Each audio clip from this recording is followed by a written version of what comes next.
Tá focando lá agora.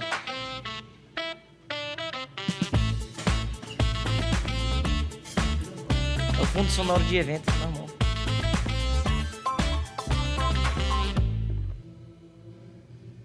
Paz e família no barco.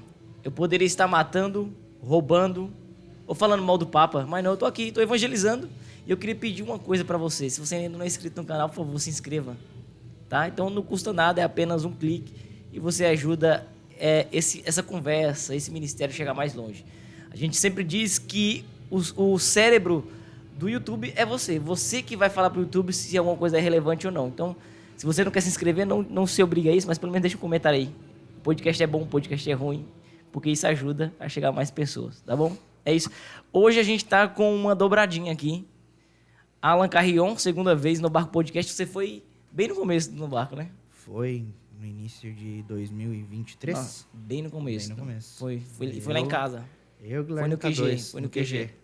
E Foi. tinha um pós em cada quitute lá aqui. Nossa, Pois é. que saudade. Então fica aí agora a motivação para que você vá lá também, em Guarulhos. Quando tiver por lá, passe para tomar um café. Ana Luísa Brock, aqui conosco, né?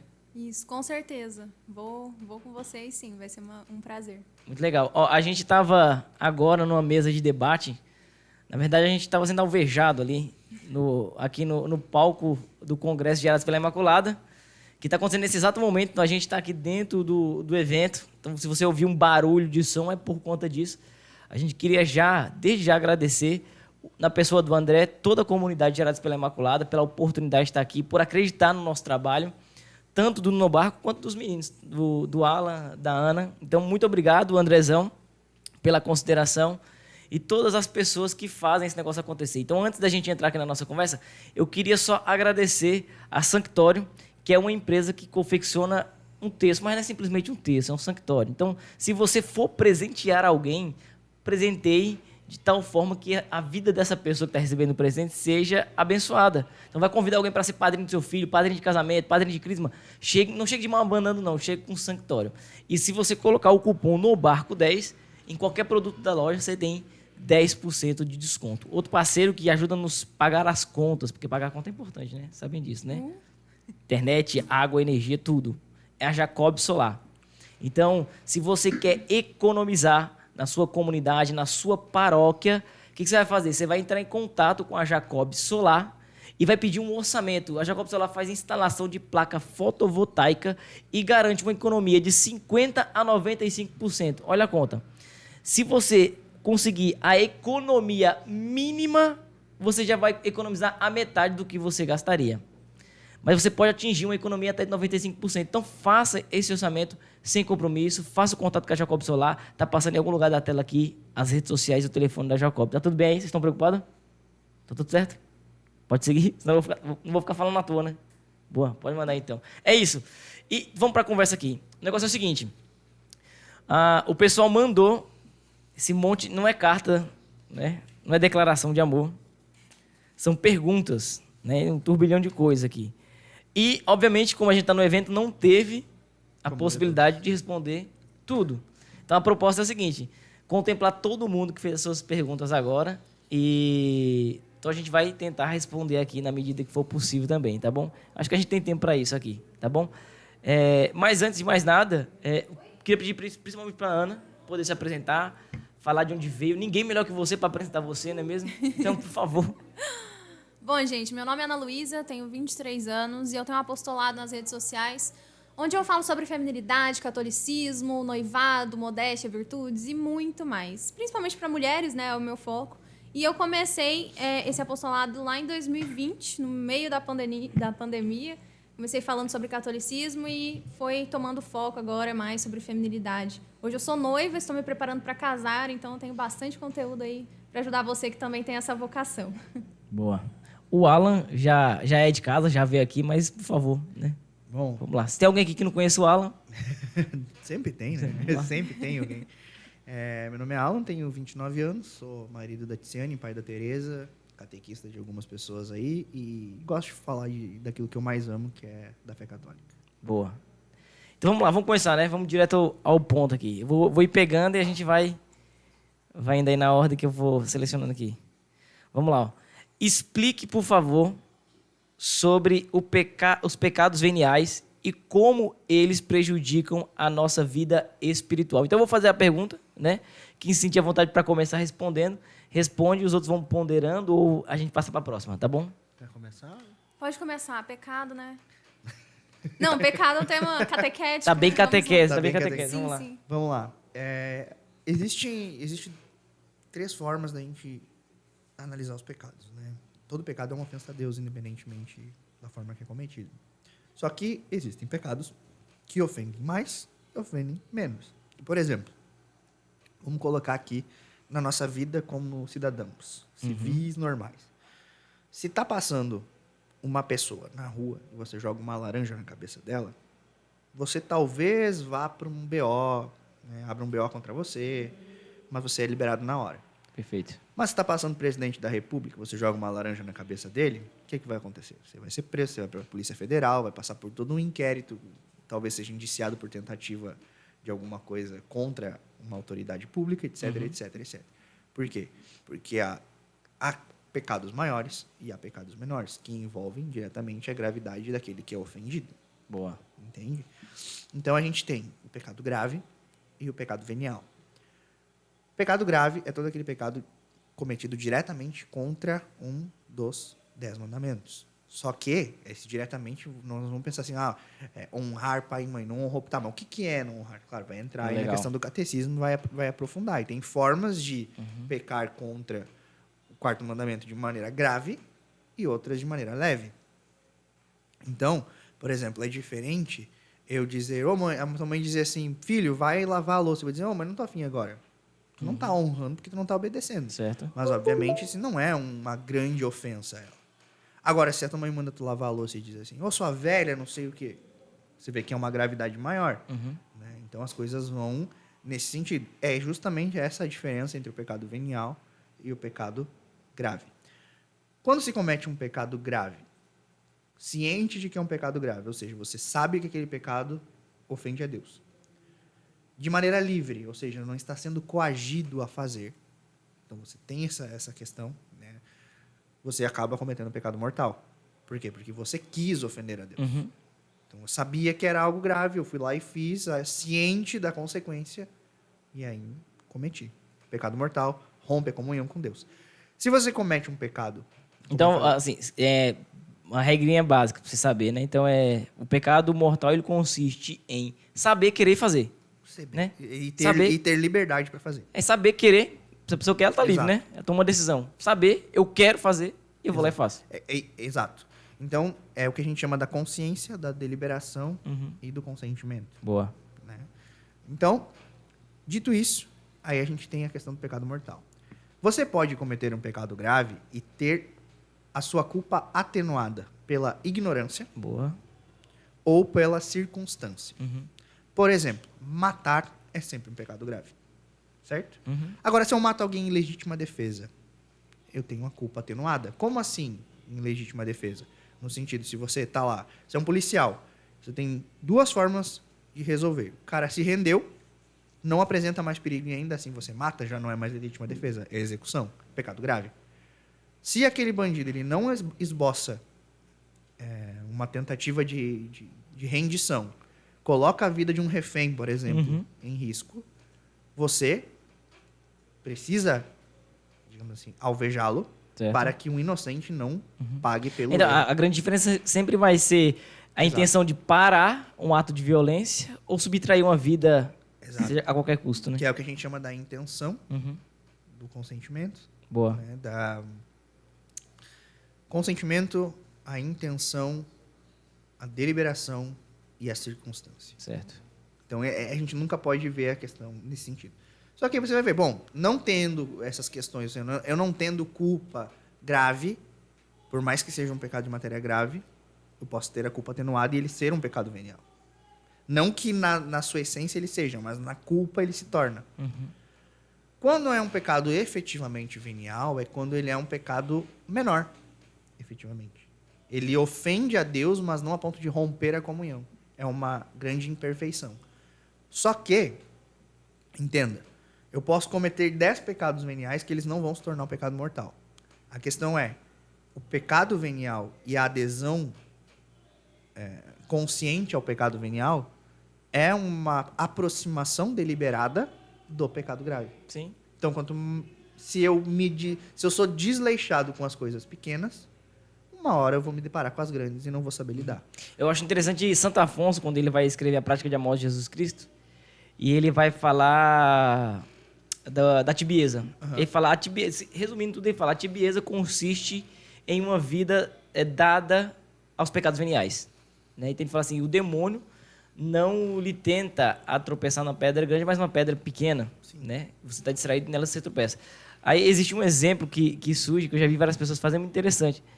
A pessoa pede para o indivíduo colocar os pulsos assim e dar uma volta com a linha de costura nas mãos da pessoa, e a pessoa facilmente consegue quebrar aquela linha de costura. Aí a mesma linha de costura, várias vezes passada em volta do pulso, a pessoa fica limitada a fazer outros tipos de ações. Né? Então, a aceitação do pecado venial deliberadamente vai levar ao pecado grave. Ele enfraquece a tua sese espiritual. Sim. Né? Isso está muito claro. Tem um teólogo dominicano que eu sou um grande admirador, que é o Adolphe Tanqueray. Né? E ele trata muito a respeito disso no Manual de Ascética e Mística. Inclusive, super recomendo que as pessoas procurem, porque ele fala justamente essa adesão livre ao pecado venial vai me aproximar de fato. É que nem você pensar. A pedagogia da tentação é justamente essa. A tentação nada mais é que você dialogar com o tentador. O primeiro diálogo nunca vai ser o pecado. Mas quando o tentador faz a proposta do pecado grave e eu começo a vacilar, ali já está uma imperfeição, ali já está um semi-consentimento até chegar a um consentimento e você, de fato, pecar gravemente. E uma forma de combater também é através da confissão. Porque a gente tem a tendência de Bem só lembrado. confessar os pecados graves. Porque realmente, né, o pecado mortal. Porque realmente é o que nos obriga a ir para a confissão. Mas também é uma ferramenta para a gente combater esses pequenos pecados. Porque, poxa, acabei de confessar esse pecado. Eu vou me policiar mais, eu vou me controlar mais para eu não cair novamente nesse pecado.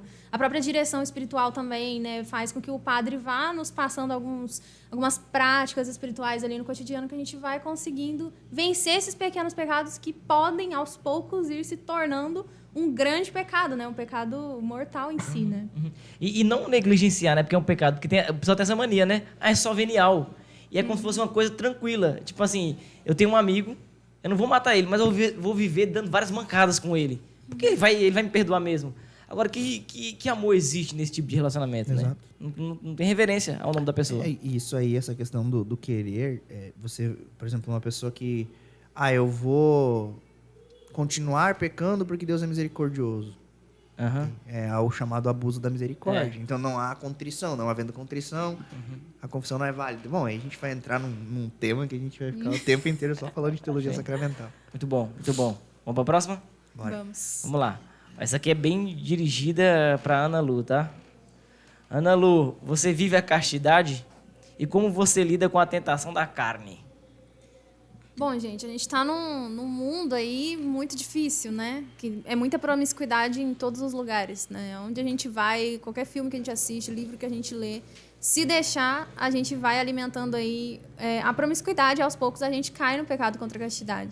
Então, assim, na minha adolescência, eu não fui tão casta, tão pura, mas aos poucos eu fui descobrindo a importância disso. Eu tinha uma certeza. Eu queria esperar o casamento, né? Mas a castidade não é só o sexo fora do casamento. A castidade é também ler livros com conteúdos, né, adultos que tem isso como foco, né, séries, filmes. E tudo isso acaba entrando na nossa vida, né, principalmente na adolescência. Então, eu tive esse momento, fui para festas também, né, não fui de ficar muito, mas o ficar entrou na minha vida. Eu fiquei com algumas pessoas sem compromisso. Então, assim, a castidade nem sempre esteve tão presente na minha vida. Mas quando eu fiz 18 anos e a minha conversão foi se dando mais profundamente, eu fui entendendo a importância disso, eu conheci o Lucas, que hoje é meu noivo, que a gente vai casar. E uma das primeiras conversas que a gente teve foi sobre isso, sobre castidade. A gente falou sobre castidade, a gente falou sobre matrimônio, a gente falou sobre constituir família. E eu até dou esse conselho para as jovens e para os jovens de conversarem sobre esse tema antes de entrar no relacionamento, né? Então, hoje, eu tenho um relacionamento que a gente busca a castidade, a gente tem esse propósito firmado desde o primeiro dia, né? Que a gente teve ali essa conversa. E não é fácil, porque a gente está sempre sendo exposto a diversos conteúdos. E uma grande forma da gente se policiar é assim. É você evitando conteúdos, é você evitando livros com esse tipo de brecha, né? Que vai abrindo e, de repente, a gente já está pecando contra a castidade, já está tendo pensamento impuro. Então, são nas pequenas coisas, nos pequenos detalhes que a gente vai conseguindo construir essa virtude da castidade. Vivendo a modéstia, buscando ter zelo com as coisas que a gente vê, que a gente consome. Tudo que entra na gente, seja através dos nossos ouvidos, né, com músicas, através dos nossos olhos, tudo é capaz de nos tocar e nos transformar de alguma forma. Então, a gente precisa se policiar, se cuidar para que a gente consiga viver a castidade mesmo. Ter uma alma pura, verdadeiramente, né? Então, são os pequenos detalhes ali no cotidiano, no dia a dia, que a gente vai aprendendo a construir essa virtude. Sem castidade, nos pequenos atos, não há castidade. No grande ato, que é o namoro, que é o noivado, e até mesmo o casamento, né? A castidade também tem que ser vivida. A gente vê que quando a pessoa se refere à castidade, ela sempre limita isso a ato sexual, né? Mas a castidade, ela engloba a pureza de maneira geral. E evitar essas ocasiões que manchem a nossa pureza é extremamente necessário. Agora, vou citar Santo Afonso de novo, porque eu gosto muito dele. Ele fala assim, né? Ele tem um tratado sobre a castidade e ele diz o seguinte: um beato, eu não lembro o nome do beato agora, ele querendo preservar sua castidade, ele gostava muito da cadeia alimentar dos animais. Então, ele gostava de ver uma presa sendo abatida pelo predador. Sei lá, né? Então, uma onça pegando ali um cervo. Ele achava muito interessante. Ele falou assim, eu vou evitar esse tipo de prazer visual para que eu não caia em outros prazeres ilícitos. Então, ele evita, inclusive, o prazer lícito para fortalecer a alma dele. Sim. A não se deixar levar pelos prazeres ilícitos. Mortificação, né? Mortificação. É a mortificação, porque vai dizer São João, né? O mal do mundo, a concupiscência, existe na concupiscência dos olhos, da carne e da soberba da vida. Uhum. Então, se eu olho coisas e me deleito com elas e não sou capaz de mortificar isso em determinado ponto, naquilo que é difícil eu também não vou conseguir. Exatamente. Entende? Porque se fores fiel no pouco, muito te será concedido. Então, a castidade é a virtude que tu constrói e pavimenta das coisas mais simples. Uhum. O próprio jejum e a abstinência, né? É uma Boa. forma também da gente conseguir viver a castidade. A pessoa pensa, o que tem a ver, né? A comida. Tá muito ligado, né? Tá muito ligado, porque ali você tem o prazer no momento, na hora. Agora, se você começa a saber controlar e dizer pro seu corpo, não, agora eu não vou ter esse prazer que eu quero, agora eu não vou comer esse pedaço que eu quero de bolo. Você vai mostrando pro seu corpo que quem manda nele é você. Que você tem o domínio sobre ele, que ele não vai te dizer o que fazer nos momentos, né? Então, a alimentação também é uma forma. E não precisa fazer o jejum necessariamente, mas uma abstinência de algum alimento que você gosta, num período que você gosta. É como você disse, é a mortificação. E o prazer gerado por ambas as coisas, alimentação e relação sexual, ele é animal, né? Então, falam de uma mesma realidade mais baixa do homem ali. Eu acho que é uma oportunidade também da gente falar, porque a pessoa sempre associa a carne a simplesmente a questão sexual. Mas quando o apóstolo Paulo, lá na carta aos Gálatas, vai falar das obras da carne, ele fala de idolatria, que é uma obra da carne. Então, é interessante a gente falar que quando a gente fala carne, a gente não está falando necessariamente de corpo físico. Sim. Né? A carne é uma condição do homem caído e que leva ele a muitos erros, inclusive pecar contra a castidade, mas não somente. Né? Porque a gente fala assim, o pecado da carne, mas o pecado da carne não se restringe. A preguiça, né? Vontade de ficar deitado, fazer nada. Isso né? tudo é a carne gritando. Né? Santo Agostinho diz que quer ver uma carne manifesta em alguém?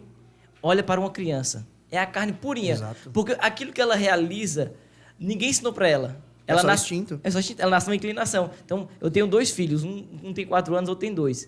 Para mim ver a carne, só precisa colocar um brinquedo para os 2 dividir. É 5 minutos. A carne grita. É a carne purinha.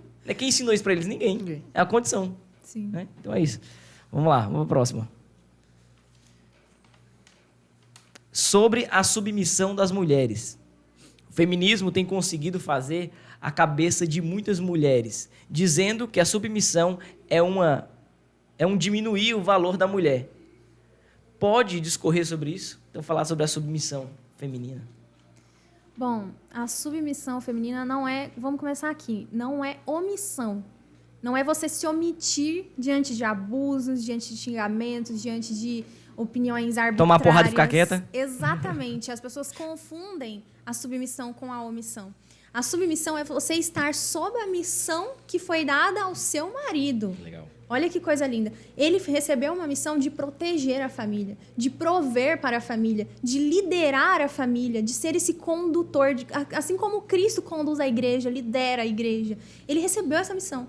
E a mulher que representa a igreja, ela precisa estar sob essa missão, ajudando o homem a viver essa missão. O que o feminismo fez? Mandou a mulher agora assumir a família, a prover tudo para a família. E isso traz uma condição de frustração para a mulher, porque a mulher ela não dá conta de tudo. Pensa, eu tenho que assumir o meu papel como esposa, ter o lar como centro ali da minha vocação do matrimônio, cuidar do lar, embelezar o lar. Eu tenho que cuidar dos meus filhos e, ao mesmo tempo, eu tenho que prover, eu tenho que liderar, eu tenho que conduzir.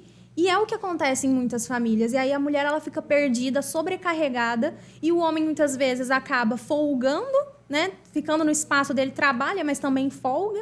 E nisso a mulher fica cheia de coisas. Agora, se ela entende que a submissão é estar sob essa missão do marido liderar, do marido fazer as escolhas ali, se a gente vai trocar o óleo do carro ou não, se a gente vai colocar, vai mudar de casa ou não, ela vai participar da decisão.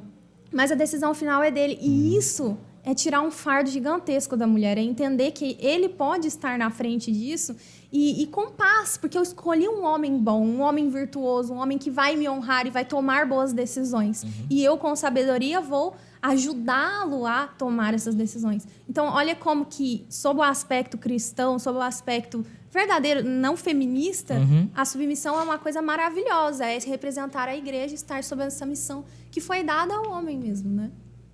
Irretocável, exatamente isso. Porque você vai ver que na própria São Paulo ele vai falar, né? Que os homens devem amar as suas esposas como Cristo amou a igreja. E a igreja e as mulheres devem ser submissas aos seus maridos. Ora, a igreja só existe por conta da missão de Cristo. O que não significa que esse tempo da igreja que nós vivemos seja menor ou menos importante porque ela está sob a missão de Cristo. Pelo contrário, a igreja dá seguimento. Então, se a gente traz isso para o lar, o homem é aquele que sai em missão para prover o lar, para dar sustento, para cuidar, para proteger. Normal. Enquanto a mulher, sendo protegida por esse homem, né, necessita também caminhar junto. E esse caminhar junto é, naquele momento que o homem chega em casa cansado, é ela que vai estar ali pronto para acolhê-lo. Da mesma forma que vai haver essa cumplicidade.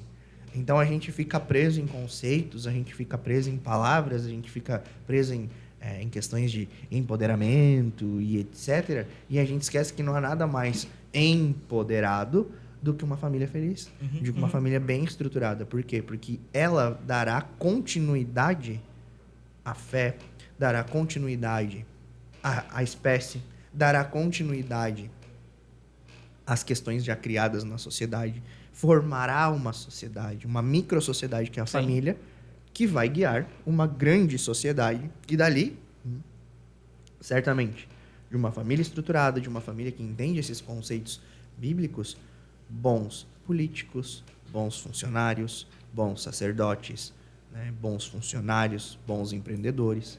Tudo por quê? Porque está dentro dessa ordem desejada por Deus. Né? Do homem que sai em busca de prover, que cuida, que protege, da mulher que tem esse papel mais sensível. Não é que seja algo menor. A feminilidade não é retirar da mulher a sua força. Pelo contrário, é justamente mostrar a força que a mulher tem, mesmo daquela forma mais sensível, mais dócil, cuidando, com zelo, enfim. Esses papéis bem definidos não faz com que um seja maior que o outro. Pelo contrário, faz que um complemente o outro. É isso. Nós não estamos num pé de guerra. O casamento não é um pé de guerra. Você entra no casamento para fazer o outro feliz, não para você ser feliz. Porque senão se torna simplesmente um contrato civil em que, a partir do momento que aquilo não me satisfaz, eu rompo aquele contrato. E não é isso.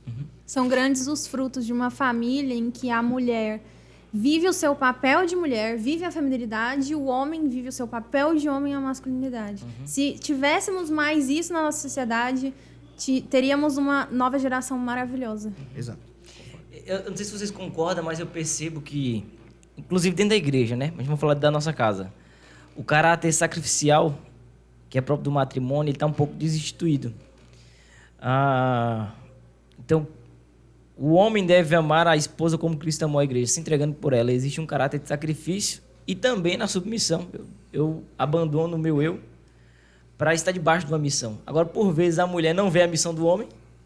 Ela pergunta para onde a gente está indo, o homem não sabe responder para onde está levando a família. E como é que ela vai ser submissa se não existe uma missão específica, Exato. bem estabelecida? Eu não posso cobrar de uma mulher que tem a submissão ao marido dela se o marido dela não tem missão nenhuma, né? E existe a confusão também, quando a gente fala de masculinidade, associar ao machismo. E não é a mesma coisa, né? O machismo é um problema, é uma doença, e o feminismo é um band-aid, né? Então, mas não cura nada, né? Tenta tapar um buraco. Sim. Se o machismo é um câncer, não adianta eu pingar um meteorolite em cima de um câncer, né? Precisa ser tratado com quimioterapia, né? Então não adianta colocar outra coisa também remendada para tapar um buraco. Exato. A gente precisa o quê? Entrar no relacionamento e saber que eu estou casando com um pecador e que eu concordo, junto com Jesus, ajudar aquela pessoa a se tornar o que ela seria se o pecado original tivesse tocado na vida Exato. dela. E é o que a gente estava falando ali no Gerados, né, no momento das perguntas, de que a vocação, independentemente ela qual seja, ela é um meio para a vocação universal, Boa. que é a santidade. Né? Eu não vou ser santo porque eu sou casado, eu não vou ser santo porque eu sou padre, eu não vou ser santo porque eu sou celibatário, eu não vou... Enfim, entende? Eu sou santo porque eu soube viver a plenitude da vocação que Deus Estado me de chamou. vida, né? Entendeu? Então, esse que é o ponto. A partir... Desculpa. A partir daí, eu vou conseguir compreender que Deus me quer aqui e aqui eu preciso dar o meu melhor. É como diz São José Maria Escrivá, santificar a sua circunstância. Deus não nos quer, Deus não se alegra que nós fujamos da circunstância em que Ele nos coloca. Então, nós percebemos que a gente tem uma vocação matrimonial, então é ali que eu vou me dedicar. Sim. Mas não é o ser casado que vai me fazer santo. Na verdade, é assumir a minha condição e fazer com que ela seja vivida na sua plenitude. E a plenitude de todas as coisas, de fato, leva à santidade. Boa. Porque a santidade nada mais é que viver em plenitude tudo aquilo que foi nos deixado por Cristo na Sagrada Escritura. E eu acho válido também a gente falar uma coisa. A gente explana aqui a teoria, mas isso não nos impede de se encarar a prática da coisa. Porque, assim, às vezes a pessoa escuta a gente falando, assim, eles não têm desafio porque eles entenderam o que tem que viver. Nossa. Mas quando a gente vem para a prática, o Alan já é casado, eu já sou casado, a Ana tá no caminho. Mas a gente sabe que a vida real, na prática, ela implica coisa que dificulta aquilo que a gente fala na teoria. Né? É luta atrás de batalha. É todo mundo, entendeu? Não adianta você saber, se você saber, você tá livre da... O saber, ele não é que ele não te deixe desafios, mas ele te faz saber enfrentar os Boa. desafios sem Exatamente. desistir. Né? Por quê? Porque você entende o propósito daquilo. Olha, Te é dá óbvio, forças é óbvio pra que às lutar. vezes você vai acordar de manhã e seu cônjuge vai estar lá com um bafo de leão que você não quer olhar e conversar com ele de manhã. Mas a pessoa tá ali te falando um negócio importante, tu vai suportar aquele bafo, entendeu? Por quê? Porque o que ele tá falando é... Então é esse... Alan, que coisa escrachada. Mas são nesses pequenos sacrifícios que se demonstra o que é o amor. Porque se a gente olhar o amor na sua gênese, o amor é sacrifício. Ah, mas as pessoas não entendem o que é sacrifício. Justamente, elas precisam voltar a compreender o que é. Olhar para a cruz e ver... Bom, claro, o sacrifício ele dói na carne. Mas o sacrifício não é porque ele nos exige uma dor que ele é de fato ruim. Na verdade, há dores que vêm para o bem. Você só coloca mertiolate numa ferida porque sabe que ele vai curar. Certo. Então, a dor, ela existe para que a gente possa aprender. Entende? Então, no matrimônio, por mais que você seja católico, por mais que você consiga aparentar aquela vivência perfeita, existem inúmeras imperfeições dentro do matrimônio. Por quê? Porque o matrimônio é constituído de duas pessoas imperfeitas que buscam a perfeição. Se fossem de fato perfeitas, já estariam no céu. Porque o céu é o lugar dos perfeitos, Certo. não é aqui. Entende? Vamos lá, ó. Qual a posição da igreja? Acho que essa aqui o Alan vai gostar. Qual a posição da igreja católica em relação à teoria da evolução? E como ela concilia essa visão com as doutrinas da criação e da natureza humana? Orgulhosamente, acólitas da Basílica, Gil e Gabriel. Boa. Bom, eu não sou um profundo entendedor dessa parte. Eu deixo bem claro. O que eu já li sobre, que está no nosso catecismo, está, por exemplo, no livro da Fé Explicada, tá na Humani Generis do Papa Pio XII, quando fala exatamente sobre a questão da teoria da evolução, é que a igreja permite que se desenvolva essa teoria desde que ela não negue o criacionismo. Partiu do ponto que negou o criacionismo, a igreja não aceita. Negou que o Deus criou o homem e a mulher, a igreja não aceita. Você pode entender que o princípio da criação, assim, etc. Aí se não contradizer os princípios da fé, a igreja permite o estudo. Não quer dizer que ela abraça essa teoria. Entende? Ela não condena o estudo, ela não diz, isso aqui já está errado. Não, ela permite, porque a fé não existe para negar a ciência. Pelo contrário, a ciência existe para mostrar que a fé é necessária. Esse que é o ponto. Porque por mais que você investigue, por mais que você vá a fundo, você não... disse lá, o cara foi lá e disse que o homem veio do macaco. Beleza. Partamos do princípio que isso seja real. Mas de onde é que veio esse macaco? O que fez ele existir? Um acaso? Nada? Não tem como. Porque se você olhar um macaco, você vai olhar qualquer animal, você vai ver que dentro dele há um sistema, uma inteligência que faz aquilo funcionar. A perna do macaco só se mexia porque havia um sistema nervoso. Entende? Então, eu, óbvio, como um católico, eu vou estar sempre partindo do princípio que Deus criou o homem e a mulher e tudo começa a partir dali. Entende? E a ciência, ela vai vir lá no final de todos os tempos, nós vamos perceber que a ciência ela tentou explicar Deus e não conseguiu. E não vai conseguir. Porque se a ciência humana conseguisse explicar os mistérios da criação, os mistérios de Deus, então Deus deixaria de ser Deus e Deus seria um ente criado. Submisso à nossa inteligência. Pelo contrário, a inteligência de Deus é inatingível aos homens. Nós fazemos esforço para conhecê-lo. Por isso que vai dizer o catecismo. O homem é capaz de Deus. Mas o catecismo não vai dizer o homem é Deus. Por quê? Porque a nossa inteligência, o nosso esforço nunca será o suficiente para conseguir explicar como esses mistérios acontecem. Da mesma forma que a gente não consegue explicar o mistério da Santíssima Trindade na sua perfeição. Por quê? Porque é um mistério. Entende? Por isso que a gente não consegue explicar perfeitamente como que um pedaço de pão se torna corpo de Cristo, embora você coloque na sua boca e você sinta gosto de pão. Entendeu? Mas a igreja, ela nunca nega a ciência. Ela faz ponderações sobre aquilo que contraria a fé. Então, recomendo aí o pessoal dos acólitos ler a encíclica Humani Generis do Papa Pio XII. É muito boa. Ótimo. Qual é até a referência? Vamos lá. Ana Lu. A modéstia faz parte da beleza feminina ou é a totalidade da beleza de uma mulher? Caramba. É uma parte? Nossa, profunda essa aí, tá? É. Essa foi profunda. Bom, ela é uma parte. E a gente precisa lembrar o que é a modéstia, né? A modéstia, ela é pudor. O catecismo fala isso, né? Modéstia é pudor. Mas o que é pudor? É você preservar a sua intimidade. Qual que é a diferença entre pudor e modéstia, né? O pudor é você preservar a intimidade da sua alma. Aquilo que você tem de mais íntimo seu. Não sei se vocês já viram, né? Você chega numa fila de banco, aí começa o povo a bater um papo. De repente tem alguém que tá contando até a história da avó, da tia, de tudo que aconteceu no casamento dela, conta todos os defeitos do marido, enfim. Essa mulher não tem pudor, porque ela não sabe preservar a sua intimidade, aquilo que tá no seu coração, aquilo que faz parte do seu interior, que ninguém deveria ficar sabendo. E a modéstia, ela já é preservar a intimidade do corpo. Preservar aquilo que faz parte de nós, que a gente não tem que ficar mostrando para qualquer um. Que é a nossa intimidade, aquelas partes que são próximas também à intimidade. Essas são as partes que a gente não deve mostrar por conta do pecado original, que há toda essa concupiscência, ao olhar para o corpo, a gente não vê mais Deus. O homem olha para o corpo, ele se detém no corpo. Então, não tem como a gente não preservar a nossa intimidade, porque senão a gente vai provocar desejos, instintos, enfim. Só que a modéstia, além de ter esse ponto do pudor, de não mostrar a intimidade, ela também tem o ponto de embelezar a mulher. Não existe modéstia sem a beleza, sem a elegância. Muito bom. Porque hoje em dia a gente vê muitas pessoas pregarem sobre modéstia, mas com breguice, com feiura, como se fosse um descaso. Modéstia é eu me enfeiar, eu sumir, eu desaparecer. E não é isso. A mulher, ela precisa se embelezar, porque isso faz parte da sua missão como mulher, da sua vocação como mulher. Uma mulher feminina, qual que é a missão da mulher, né?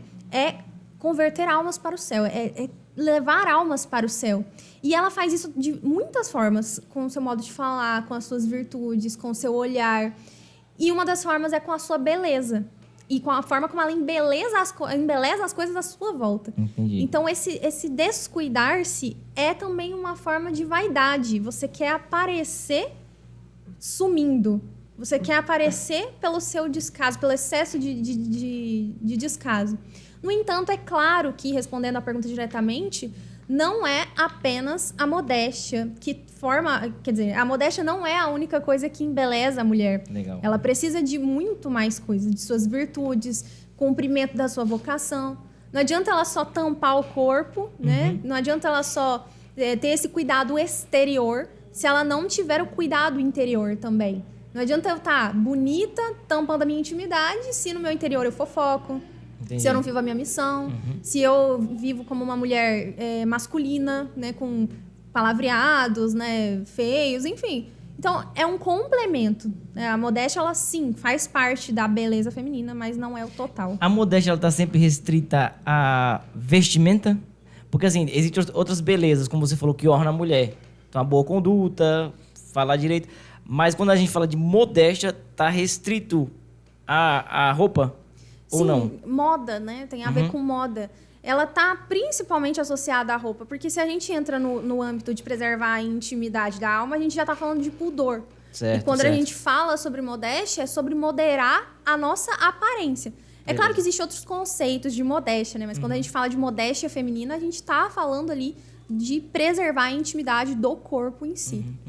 E você, enquanto influencer, que fala muito disso, você tem percebido uma grande aderência por parte das meninas católicas? Porque, assim, em outro tempo, quem era conhecido por se vestir de maneira mais modesta eram os protestantes. E católico podia qualquer coisa. Só que eu vejo um movimento das coisas estar mudando. Sim. Então, tá modernizando um pouquinho a roupa que os protestantes usam. E eu vejo um crescimento. Acho que você, mais do que nós, deve perceber essa adesão ao modo de se vestir. Claramente. Tá crescendo muito. Quando eu vou em eventos católicos, eu me deparo com muitas mulheres bem vestidas. E não só com saias e vestidos, mas com saias e vestidos bonitos, elegantes. Isso é porque a mulher, no fundo, gente, ela quer estar bonita. Isso faz parte da missão, é uma tendência dela. Ela quer se sentir bonita, ela quer se sentir valorizada. E quando ela entende que ela pode ser valorizada sem mostrar o corpo dela, sem ficar expondo a intimidade, que é algo que não a individualiza, porque quando eu mostro o meu corpo, tem trilhões de pessoas que têm um corpo semelhante ao meu, né? Que tem as mesmas partes que eu tenho. E quando ela entende que tampar o corpo com uma roupa elegante, bonita, clássica, modesta, ela fica bonita, ela fica elegante, isso traz uma realização para a mulher. Então, eu acho que a aderência está acontecendo muito por isso. Legal. E a gente sempre vê que está mais associada à mulher. Mas o homem... Claro. Não, que sim, você não vai ver um homem que se preze como um homem, digamos assim. Não é um preconceito, mas... Preocupado em demasia, né? Cara, mas assim, nem digo isso, mas eu falo assim, cara, tu não pensa num homem que é um homem pai de família... vestido, sei lá, de camisa de time o dia inteiro, bermuda e chinelo. Não tô dizendo que é errado usar, eu não sou, porque eu não sou muito, não estudo muito como a Ana estuda essa questão da modéstia, né? Não é um objeto de estudo, mas, cara, vamos lá. Eu e tu, pai de família, não pode nos enxergar de uma maneira desleixada. Que imagem que eu vou estar passando pra minha esposa? Que homem é esse que guia a casa se comporta e se veste como um moleque? Entende? Dentro de casa, sim, é a tua intimidade, tu vai ficar... de bermuda, ou tu vai ficar com uma camiseta mais tranquila. Eu adoro usar minhas camisetas de time. Mas eu não posso vir para um congresso, por exemplo, falar de questões de catequese vestido de camiseta de time, bermudão e tênis Excavator. Puxei o Excavator. Eu não sei nem o que é isso. Excavator é uma marca de skatista antiga. Uma curiosidade, né? Por que as mulheres elas são tão mais cobradas quanto à modéstia? São João Paulo II fala na Teologia do Corpo que a mulher, ela tem mais a tendência do mostrar. E o homem, ele tem a tendência do olhar. Então, por que traz tanto pra mulher esse negócio de preservar o corpo? Porque ela sente prazer mostrando. Ela se sente desejada, ela se sente poderosa. Enquanto o homem sente prazer olhando. Ele tem ali o desejo de olhar. Então, é por isso que há essa... Mas ainda assim, o homem também não deve ficar mostrando sua intimidade. Tem que ter o pudor, tem que ter a modéstia, o zelo com o apresentar-se, né? Faz Por sentido. exemplo, um homem que vai pra academia, ao invés de querer ficar forte pra proteger a família, quer ficar forte pra que outras mulheres vejam e apreciem seus músculos. Postar no Instagram. Isso é falta de pudor, falta de modéstia, Sim. entendeu? Então, claro, tem que ter sempre o... Eu gosto daquilo que Aristóteles fala, salvo engano. Virtus medium est. A virtude está no meio.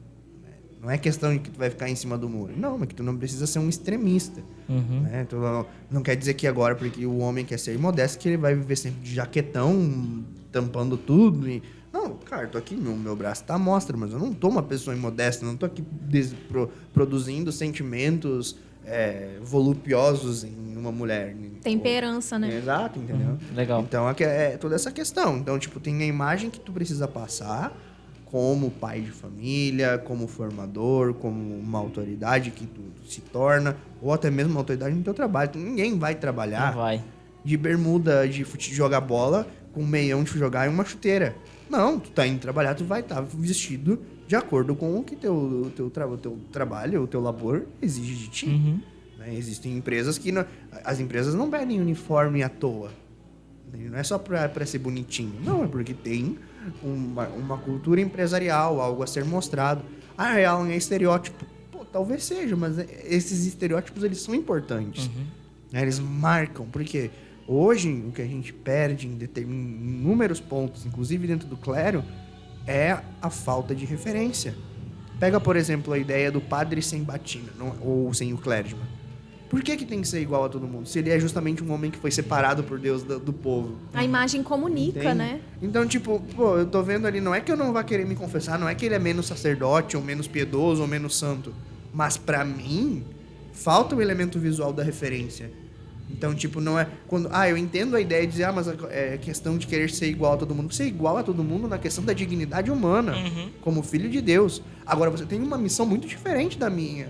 Eu não posso erguer as mãos diante de uma taça de vinho e dizer que ali, agora, a partir do momento, é o corpo de Cristo. Pô, ele tem essa diferença substancial, esse poder. E não é errado hierarquicamente falar, né, que ele é superior a mim nesse grau.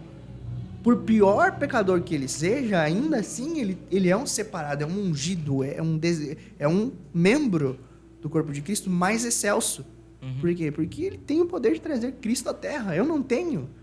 Essa ponte da união hipostática que a gente fala, né? Ele consegue ligar, no momento em que age em persona Cristo ministrando um sacramento, ligar como um pontífice o mundo espiritual e o mundo material.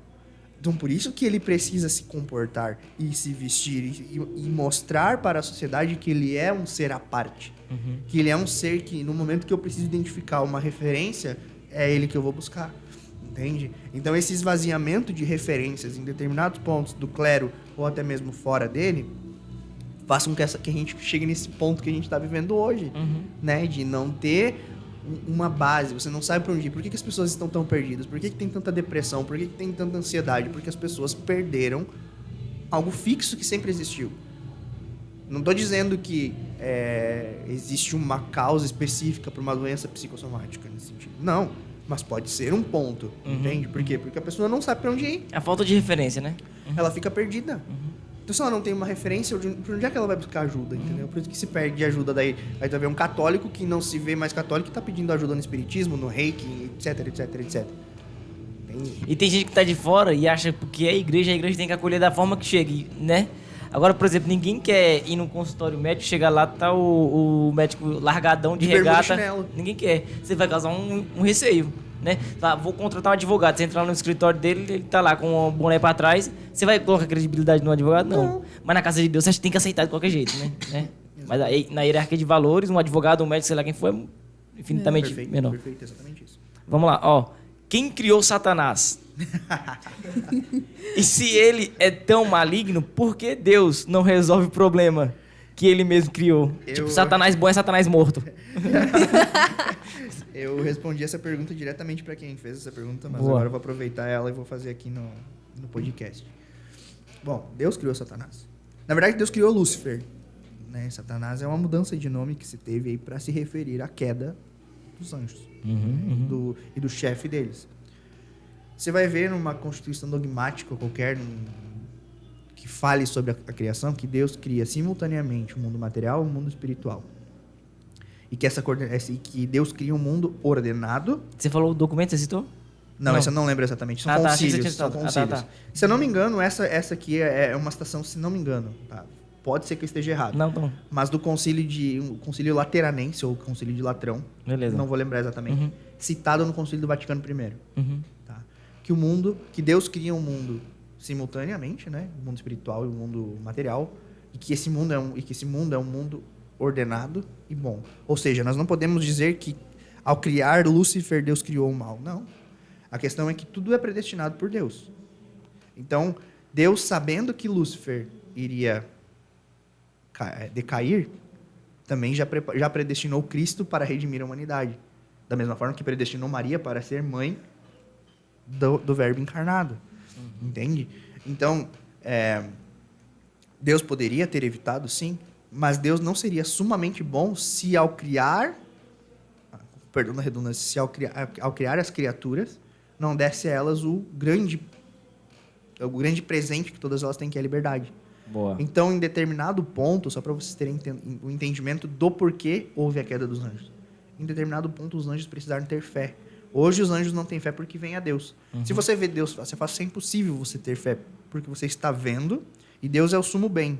Você, diante do sumo bem, não pode ver ou entender que há um bem aparente. O que é um bem aparente? É um mal que tem aparência de bem. O que é isso? A tentação / pecado. Entende?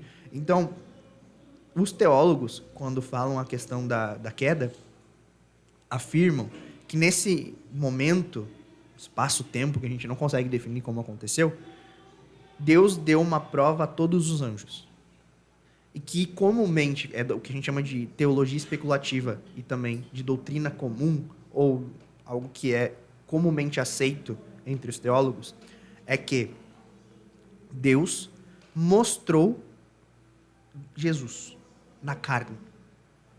E que nesse momento, Lúcifer, que era um dos anjos das hierarquias mais altas, não quis servir a esse Deus, não quis adorar esse Deus. Por quê? Porque ele estava em uma natureza inferior a dele, que é o que a gente chama da soberba.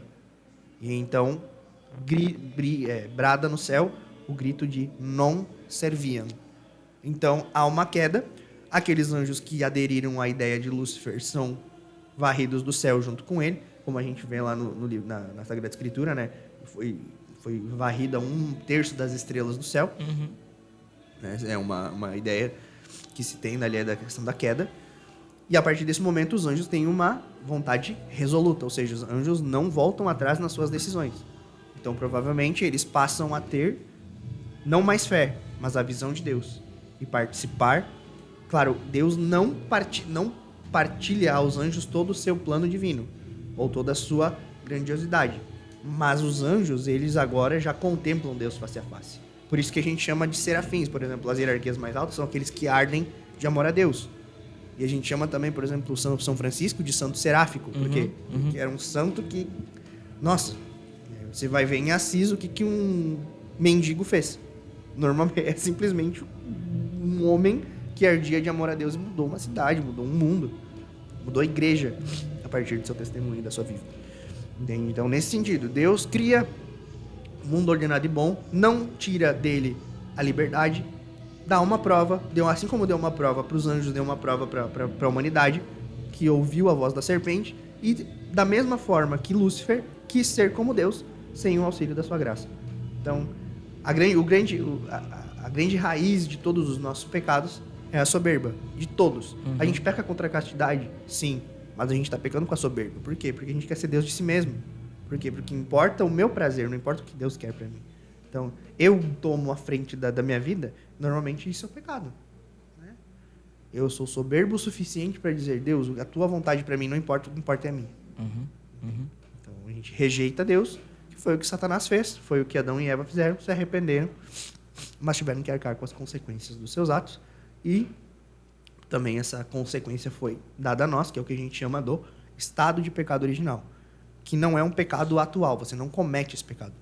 Você é concebido nesse estado, é um estado decaído, o que São Paulo, por isso que São Paulo vai dizer na carta aos Romanos, salvo engano, capítulo 15, que todos pecaram e carecem da glória de Deus, exceto uma pessoa.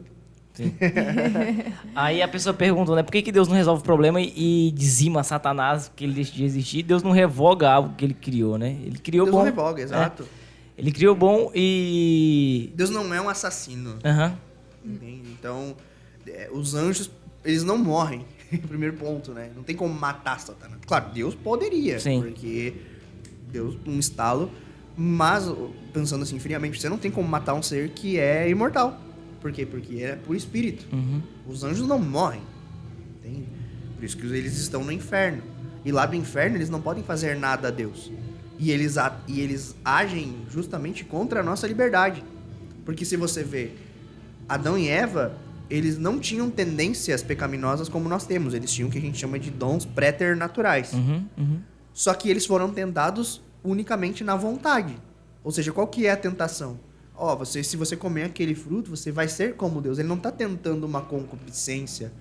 Na verdade, está tentando a vontade. Né? Eu quero ser como Deus. E aí, tanto que Adão se esconde depois de Deus. Entende? Então, você vê que o diabo, ele é tentador e homicida por natureza, que ele tenta o próprio Deus. Sim. Né? Tenta Jesus lá, oferecendo o ouro, oferecendo o pão, oferecendo... Usando a palavra. Exato. Entende? Então, tipo, o diabo, ele tentou Jesus porque não resistiu à tentação de tentar. Essa é a grande verdade. E o fato é, por que ele não resolve o problema de tirar Satanás? Mas porque o catecismo diz, né? Existe um mistério por trás da permissão de Deus através da tentação. Né? E a tentação, ela tem, de algum modo, a capacidade de arrancar mérito de quem não tem mérito nenhum para nada. É o que a gente chama do escândalo do mal. Né? Que a gente... O escândalo do mal, a permissão do mal por parte de Deus sempre será um mistério. Alan, mas é muito fácil colocar aquilo que a gente não sabe responder na conta do mistério. Mas, ora, pra gente dizer que tem fé, existe alguma coisa que a gente não consegue ter uma resposta. Porque, por exemplo, eu não acredito que eu tô vendo a Ana aqui na minha frente. Eu sei que eu tô vendo a Ana na minha frente. Então, não é fé, eu não tenho fé que eu tô te vendo.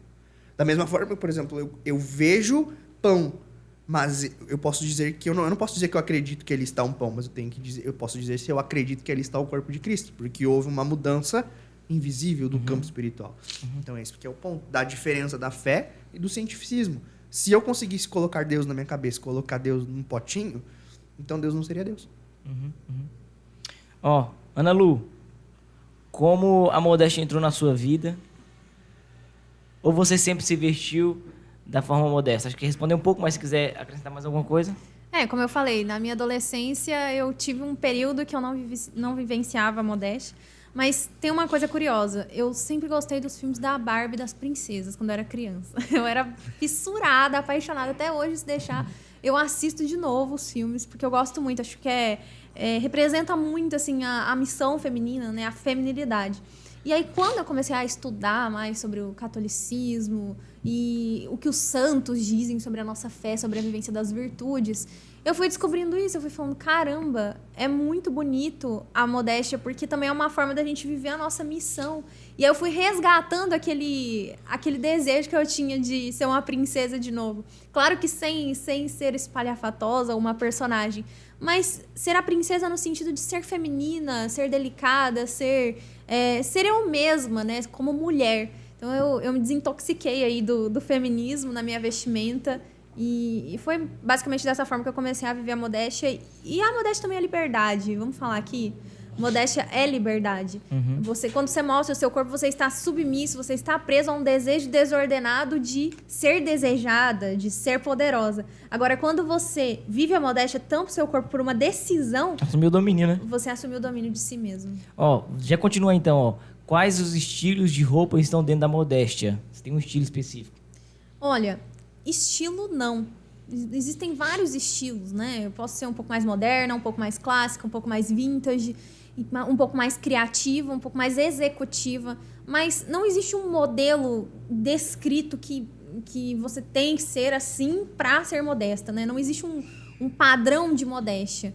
Você pode ser modesta com o seu estilo, com o seu toque. Igual São Carlo Acutis que fala, né? Que a gente não é... Como que é aquela frase dele? Você lembra? Somos fotocópias. Exatamente, não somos fotocópias, né? A gente é original, a gente tem as nossas particularidades, as nossas coisas que são exclusivas nossas, né? Então, a modéstia, ela não tá num padrão. Para você ser modesta, você não precisa ser vintage, você não precisa se vestir igual fulana, igual ciclana, né?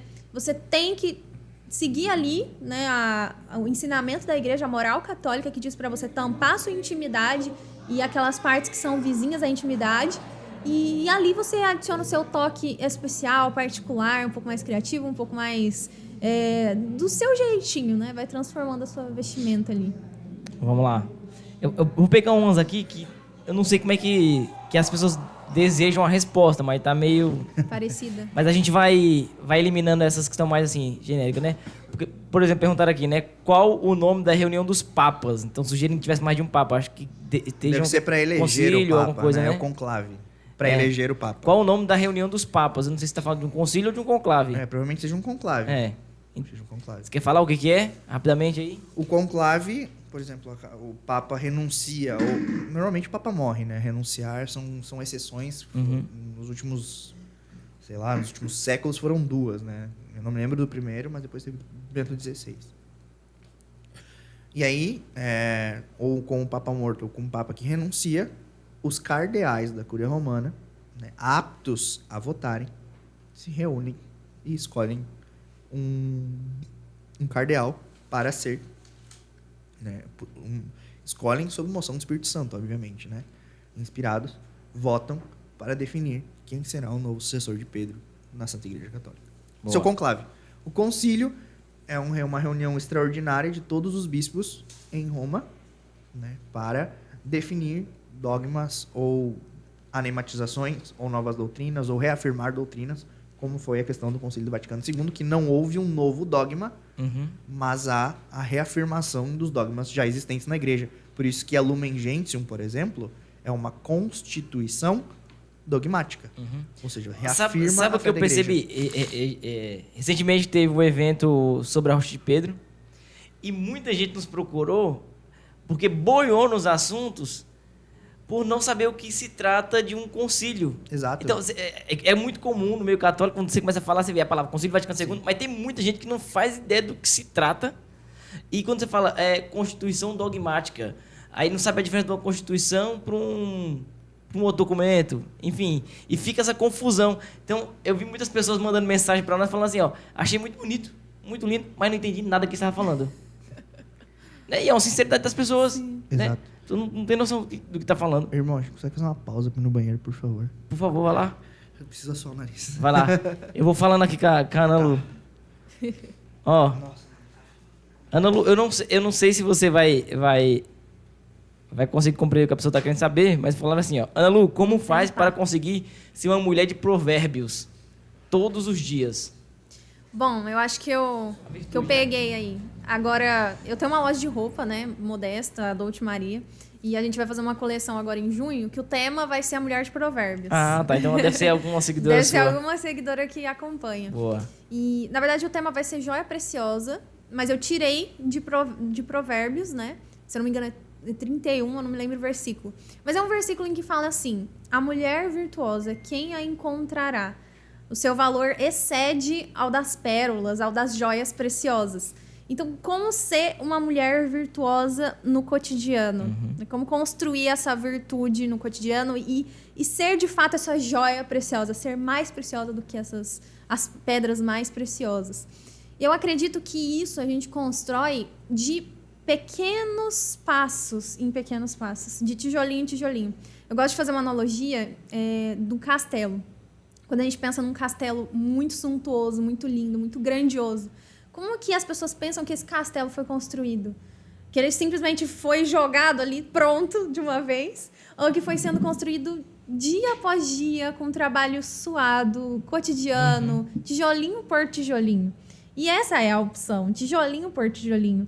E as virtudes não é diferente, porque Muito bom. são esses castelos que a gente precisa construir na nossa alma, só que ele é construído com pequenas ações no nosso cotidiano. Eu não vou dormir hoje com a vontade de ser paciente, com a vontade de ser humilde, com a vontade de ser modesta e acordar amanhã plenamente humilde, modesta, plena de virtudes, a mulher de Provérbios estampada. Isso é uma construção diária, cotidiana, e que não acontece num passe de mágicas. É um tijolinho que eu vou colocando no meu dia a dia. E nas minhas situações cotidianas, eu não preciso estar dentro de um casamento, dentro de uma família perfeita para construir as virtudes. Eu só preciso construí-las na minha realidade. Então, se eu frequento a escola, é na escola com os meus amigos que eu vou construir essas virtudes. Se eu vou para o trabalho, se eu vou para a faculdade, são nesses ambientes que eu vou construindo essas pequenas virtudes que aos poucos me tornam, de fato, uma mulher virtuosa, essa mulher de Provérbios aí, que é mais preciosa do que todas essas joias raras, né? Então, é interessante a gente notar, porque as pessoas falando de movimento carismático, aquela experiência impactante com o Espírito Santo, então virtude, ela não surge a partir de uma experiência pontual com Deus. Então eu vivi uma experiência, seja carismática ou qualquer outra experiência, né, que me fez mudar de vida. Aquela experiência não foi suficiente para produzir as virtudes que eu preciso para chegar à santidade ou para ser a mulher de Provérbios, né? Então, o que você está querendo dizer é exatamente isso. Exatamente. Né? É porque quando a gente vai num evento, num encontro, pelo menos eu falo por mim, quando a gente vai num evento, um encontro que a gente se sente muito tocado, o que aquilo faz com a gente? Desperta o desejo. Ele mostra que a gente precisa sair do lugar que a gente está. Só que não adianta eu ter toda essa disposição naquele dia se no dia seguinte eu acordo já murmurando, se eu já acordo me vestindo de forma indecente, se eu já acordo fazendo o mínimo esforço possível para reclamar. Não adianta, precisa existir esse esforço cotidiano, diário. E detalhe, não só o esforço diário, precisa existir a disposição de recomeçar. Porque a perseverança é isso. Não é a plenitude da virtude todos os dias. Não é você conseguir todos os dias. Mas é você recomeçar sempre que falhar. E o bom desses encontros, né, desses momentos com o Espírito Santo, é ter esse desejo no nosso coração colocado de volta. Às vezes a gente vai ficando morno, vai ficando frio, né? E esses encontros muitas vezes servem para isso, para nos lembrar que a gente está aqui para buscar a santidade, que a gente está aqui para mudar de vida, para ser virtuoso. Mas essa virtude ela precisa ser construída ali no cotidiano, no dia a dia. Não adianta eu querer mudar do dia para a noite, porque não vai acontecer. E muita gente se frustra com isso. Pensa que 2 dias, 3 dias lutando já vai atingir, né? Mas não é assim, é preciso perseverar. E perseverar não é não falhar nunca, mas estar disposto a recomeçar sempre, sempre. Boa. Eu vou já então direcionar outra pergunta para você, que certamente já chegou para você muitas vezes, tá? Então a gente falando de modéstia e a vestimenta elegante que embeleza a mulher, ela é de fácil acesso a um lugar como esse, aí na igreja ou aí num evento, uma festa, mas os lugares onde exige, ou não sei se a palavra certa é exigir, da mulher uma roupa que não seja tão elegante quanto esses outros eventos. Então, vou citar um exemplo bem claro: academia e praia, né? Qual a sua opinião? O que você pode, então, trazer para as pessoas que estão assistindo aqui a respeito do uso do biquíni e das roupas que são próprias de academia, né? Eu gosto de falar que a modéstia, ela não é uma roupa. Boa. Ela é um contexto de peças que eu escolho que fazem com que eu esteja de acordo com o ambiente e, ao mesmo tempo, tampando a minha intimidade. Então, por exemplo, na academia, eu não vou colocar uma saia longa, mas eu não vou colocar também uma legging justíssima que vai marcar toda a minha intimidade. Então, por isso que é preciso existir a temperança e a capacidade de olhar para o caso concreto e adaptar essa virtude para aquele caso. Então, qual seria uma roupa propícia? Uma legging, claro, eu vou para academia, mas eu posso, por exemplo, amarrar uma blusa na cintura. Sem se expor. Eu posso comprar uma blusinha que vai até mais para baixo, tampa a intimidade.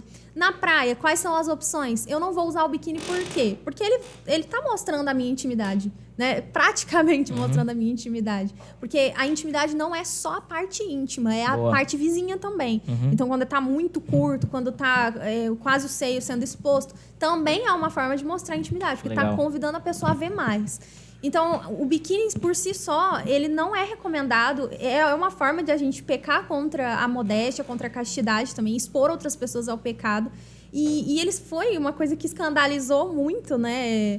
O próprio nome dele, né? Se eu não me engano, é tipo uma bomba, né? Uma bomba atômica. Tem uma coisa a ver com isso, né? Que ia explodir, ia gerar uma repercussão muito grande. Depois pesquisem melhor sobre isso, mas é muito interessante, porque a pessoa que criou o biquíni já sabia das repercussões que iam ser geradas com a utilização dessas peças. Até porque é como se fosse uma roupa íntima, só que de outro tecido. Né? Não é o tecido que vai legitimar utilizar uma peça que mostra seu corpo.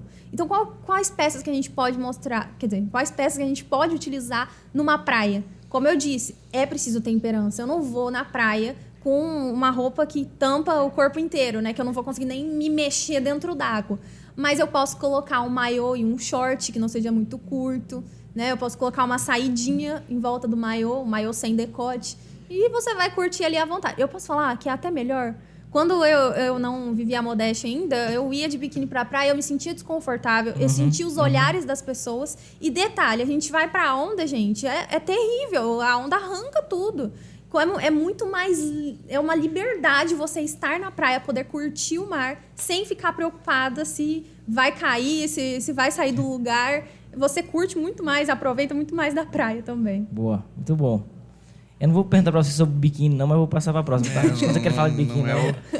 Vamos lá. Ó, pergunta 3 em 1. Pera aí, deixa eu entender aqui. Ele tá só falando da paróquia dele aqui, que ele é da paróquia São João Batista e tal. Vamos lá, ó. Qual é o santo, ou a santa, né? Que foi considerado santo mais recente? Qual foi o ano que ele foi considerado santo? E qual a história dele? Então, ele tá falando assim, a gente consegue falar qual o santo... Caraca. O último santo canonizado. O último santo canonizado? Difícil. Não, eu vou ter que procurar. É uma curiosidade que agora nós estamos querendo saber. Até a gente quer saber também. O último não sei, mas pode ser que um dos próximos seja Carla Cutz, Beata Helena Guerra, não sei. Vamos ver. santo canonizado. Tá O último santo canonizado. Procura ela. Mas, Vamos descobrir junto com você que fez a pergunta. cara, isso aí é uma coisa que... qual foi o último santo canonizado? Tá dizendo que é Carla Cutz. Carla Cutz não foi canonização ainda. Quem são os santos brasileiros? Jovem morreu aos 15 anos, será novo santo da igreja. Papa canoniza 2 santos novos nesse domingo, dia 22 de outubro do ano passado. E aí? Bispo Giovanni Battista Scalabri e o irmão salesiano Artemides Zatti foram canonizados em cerimônia presidida pelo Papa Francisco no domingo 9 de outubro de 2022. Não achei outra mais nova. De bate-pronto foi o que a gente encontrou agora, né? Cara, pergunta difícil, hein? Foi, né? Difícil. Eu sou catequista, não sou não sou um banco de dados. A irmã Dulce foi quando? Santa Dulce? Foi 22 também? No jornalismo a gente chama Foi, isso né? de perguntinha Zé Aldo. Foi, né? Zé Aldo. A gente não sabe responder de bate-pronto porque tem que pesquisar. Tem que estudar um pouquinho. Vamos lá, se você descobrir, por favor, mande aqui pra nós. Tá bom? Ó, explica a diferença entre adorar e venerar. E por que Maria é tão importante para nós católicos? Aí mandou um coraçãozinho e um M de Maria com cruzinha. Louvado seja Deus. Vamos lá. Adoração e veneração, elas têm um gestual externo muito parecido. Por quê? Você venera, você não precisa venerar apenas um santo, você venera pessoas no seu dia a dia. Quando Lucas se ajoelhou para te pedir em casamento, ele estava venerando a mulher a quem ele escolheu para ser a sua esposa. Exatamente. Ou seja, a veneração é... Por que ele estava se ajoelhando? Porque ele reconhece na Ana virtudes as quais ele admira e quer partilhar disso na vida. Então é uma pessoa... Não é que ele está adorando Ana ao se ajoelhar diante dela, pedindo a mão dela em casamento. É uma veneração. Quando você tem um busto de um grande herói nacional, aquele busto só existe porque se reconhece as virtudes que aquele homem ou mulher teve na sua história. Ou seja, você não está adorando. Por quê? Nós vamos aí da questão... A adoração é um ato da vontade, do reconhecimento do meu lugar de criatura, honrando aquele que é meu Criador. Por isso, o que acontece? Por que o paganismo tinha tantos deuses? Porque eles não conseguiam se conformar com o escondimento de Deus. Entende? Então, eles criavam semideuses, criavam mitologias. Por isso que o povo hebreu, quando saiu da escravidão dos egípcios, que eram pagãos, eles herdaram aquele costume. E quando constrói um bezerro de ouro, provavelmente foi na melhor das intenções. Por quê? Porque eles queriam cultuar Acessar a Deus, né? eles queriam acessar a Deus. Até que Moisés mostra, né? Eu sou aquele que sou. Né? E aí vem a ordem do Êxodo, né? Nos 10 mandamentos, em que não se deveria confeccionar imagens daquilo que está em cima, abaixo da terra. Por que ele fala isso acima, abaixo da terra? Por quê? Porque era costume dos egípcios colocar animais, quadrúpedes, marinhos, aves, etc., como um deus a ser adorado. Entende? Quando há a proibição e se entende o monoteísmo, tem todo o processo do povo judeu até chegar à nova aliança. A nova aliança é feita por Cristo. Cristo é Deus feito homem.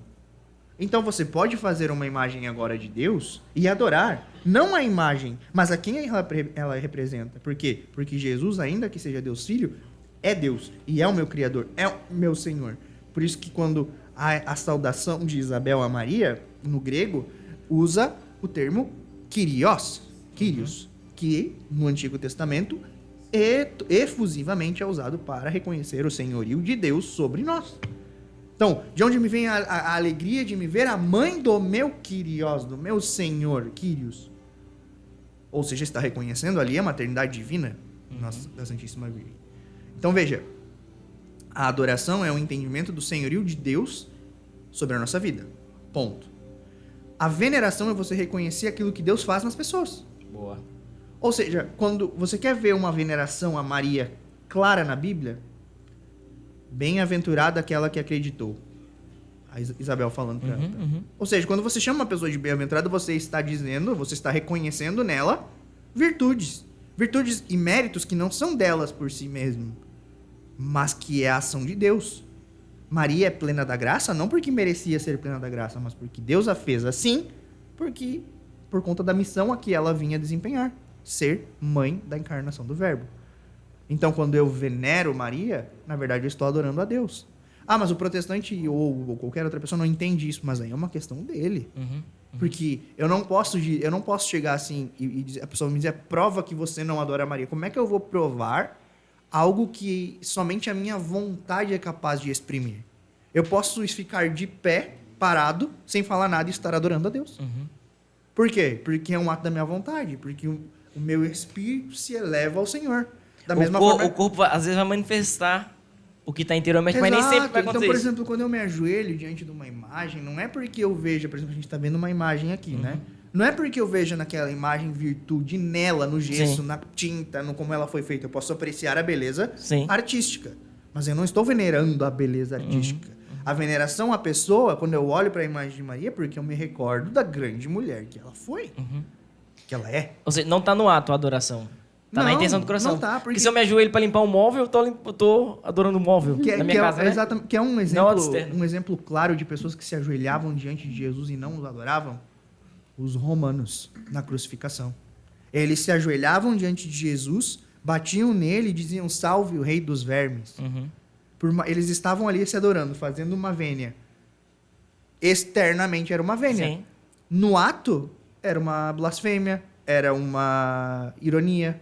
Ou seja, o ato externo, ele é sim consequência A manifestação, né? do interno, um manifesto interno.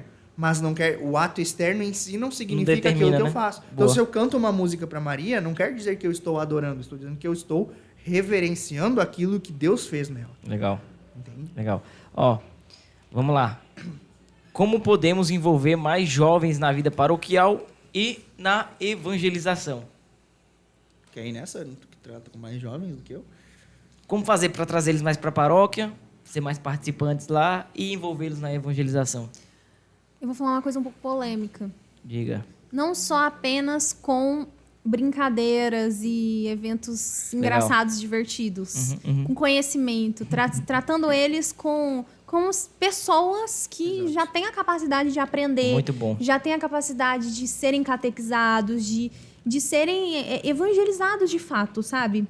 Então, assim, é claro que você fazer uma dinâmica, trazer uma coisa mais jovem, né? Toda aquela coisa divertida, faz parte em certos momentos. Mas eu vejo muito hoje nas paróquias que existe muito forte a parte engraçada, a parte divertida, mas muito pouco está presente a catequese, o entendimento.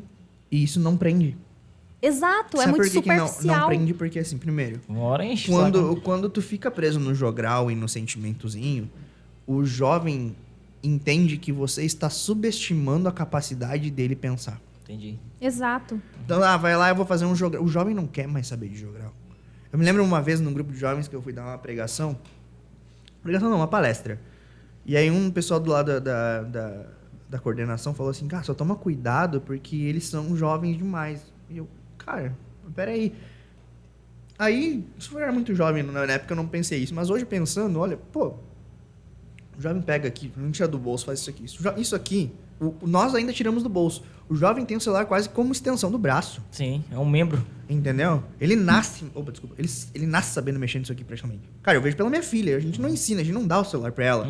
Só que de ver a gente trabalhar... Eu trabalho com o celular, não posso negar isso, entendeu? Ela aprendeu como é que faz, o rolar, etc. Ou seja, na cabeça dela já tá incutido como que se pega o celular na mão. Entende? Então, cara, o jovem hoje tem isso aqui na mão. Então, tipo, se eu vou lá e falo pro jovem tal coisa catequete, que não dou pra ele a base, ele vai lá e procura com o Felipe Neto, com o Felipe Castanhari, com toda essa galera. É. Perdeu o jovem na hora. Por quê? Porque aqueles caras vão dar uma base que é pra ele a base do jovem. Pô, ele tem um monte de seguidor, então ele tem conteúdo. Entende? Enquanto se você não embasa aquilo que você ensina, que você não faz com verdade... Cara, pensa assim, vamos lá. Eu cresci mais de 500 mil seguidores no ano passado. Alguma vez vocês já me viram fazendo coisa palhaça? Pegar um vídeo, fazer uma dancinha, fazer um... Não. Por que eu cresci dessa forma? Porque eu tenho, de fato, uma comunicação muito boa. Eu consigo transmitir o conhecimento de uma forma acessível.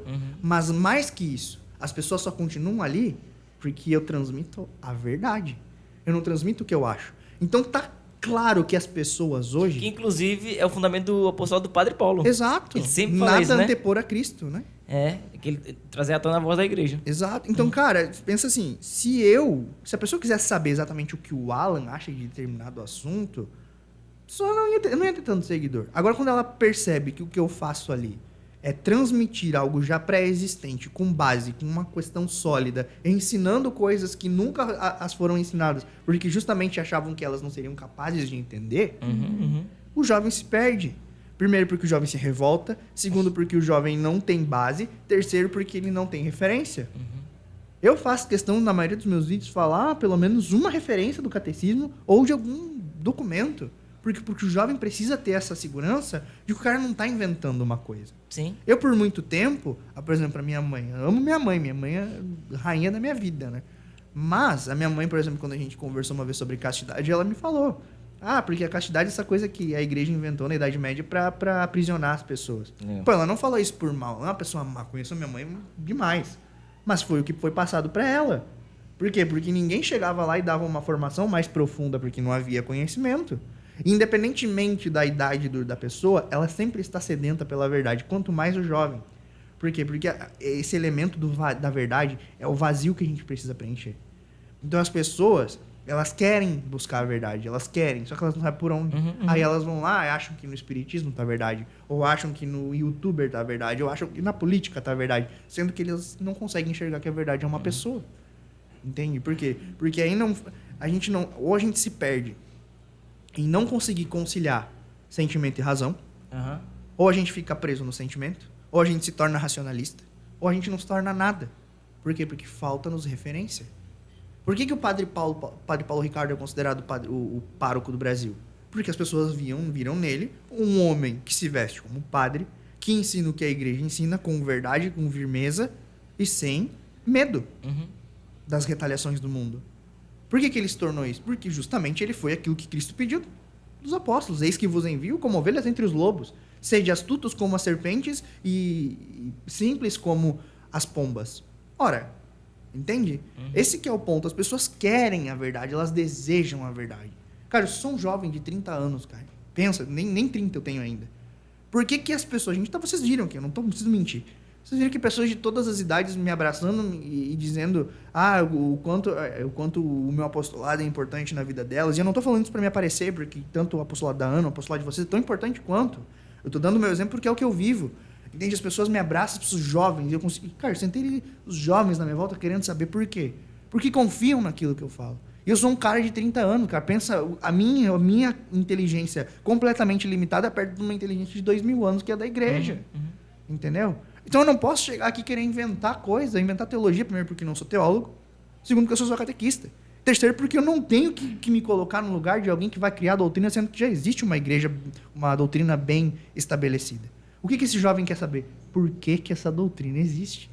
É isso que ele quer. Se você dá o porquê para ele, se ele entender que aquilo é verdade, mano, ele abraça e ele arrasta mais 15 junto.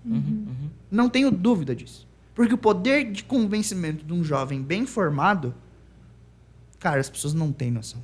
E isso quem tinha noção, por exemplo, é São Paulo VI. Escreveu uma encíclica Evangelii Nuntiandi, e ele escreveu um parágrafo só sobre os jovens. Mas o que ele escreveu muda. Porque ele falou assim, é importante que os jovens bem formados na fé sejam apóstolos da juventude. E reforçou a esperança que a igreja e a alegria que a igreja tem nesses jovens bem formados, nossas comunidades. Nesse apostolado necessário. Sim. Por quê? Porque a igreja sapiente, que é inteligentíssima, que é sábia, entende que há no jovem algo que pulsa e que ele quer levar aquela verdade que ele descobriu para os outros. Não existe propaganda melhor que a boca a boca. Foi assim que a fé se constituiu. Ou vocês acham que a Bíblia chegou escrita? Caiu do céu com zíper e tudo. Entende? A Bíblia nada mais é que lá o Lucas ouvindo os apóstolos, ouvindo os relatos dele, tomando nota aqui, sistematizou, fechou, é isso aqui. E aí o pessoal que viu o livro dele, não, isso aqui vai servir muito para que os outros consigam entender e crer. Tá ali, canônico. O que a gente faz é só... A gente não precisa inventar coisa, a gente só precisa dar seguimento ao que já está pronto. E eu vejo que existe também um lance de uma santidade de fuga muito forte. Em que sentido, eu digo? Que para ser santo, você não pode isso. Para ser santo, você é santo se você não assistir Big Brother. Você é santo se você não assistir novela. Você é santo se você não sei o que lá. É sempre não. É uma santidade de fuga sempre. Exato. Como é que eu envolvo o jovem para ser participante e ativo na evangelização? É mostrar a beleza de ser o positivo dentro da igreja, né? Porque assim, a gente precisa... em vez de evidenciar muito o que eu não posso fazer, a beleza que está dentro. E de entender o porquê ele precisa fazer aquilo. Exatamente. Quando o jovem rico chega a Jesus e pergunta, mestre, o que preciso para fazer, para entrar no reino do céu? Segue os 10 mandamentos. Sim. Isso foi muito direto para ele, segue os 10 mandamentos. Tá, mas o que eu preciso fazer para ser perfeito? Vende todos os teus bens e dá aos pobres. E aí ele diz que, isso eu não posso fazer. E aí Cristo fala, é mais fácil um camelo passar pelo buraco de uma agulha do que um rico entrar no reino do céu. Ele não está falando da questão do dinheiro. Ele está falando do apego que a gente tem com as coisas daqui, de não entender que o que a gente faz por Deus, ou as renúncias que a gente faz por Deus, não o fazemos para que não percamos o céu, mas o fazemos por amor. É claro que essa mentalidade, essa virada de chave demora muito tempo. Para alguns vai levar uma vida toda, para outros vai ser muito mais rápido. Você pega a Carlo Acutis, conseguiu entender isso, colocar em prática em menos de 15 anos de vida. Tem pessoas que vão levar 60 anos para fazer. Tem pessoas que vão levar 30, tem pessoas que vão levar 25. A gente não sabe. O fato é que esse é o beabá da santidade. É o abandonar tudo pelo tudo. Dar tudo pelo tudo. Porque o amor já me amou. Entende? Esse que é o ponto. Vamos lá. Vou perguntar essa aqui, que é boa. As pessoas criticam a igreja por conta da Inquisição. Foi tudo isso? Isso o quê, né? Exatamente. E que as escolas ensinam? Claro. Vamos lá. Cara, é assim, isso é um tema que eu não posso me aprofundar por um motivo muito claro. Não sou historiador. Entendeu? O que li da Inquisição, e é muito perceptível, é que sim, existem erros. Tanto, se não houvesse, o Papa não chegaria e não pediria perdão pelos filhos da igreja, não perdão da igreja. Há exageros contados do lado opositor, né? Então, por exemplo, você vê que a história ela passa a ser contada de uma maneira diferente pós-iluminismo.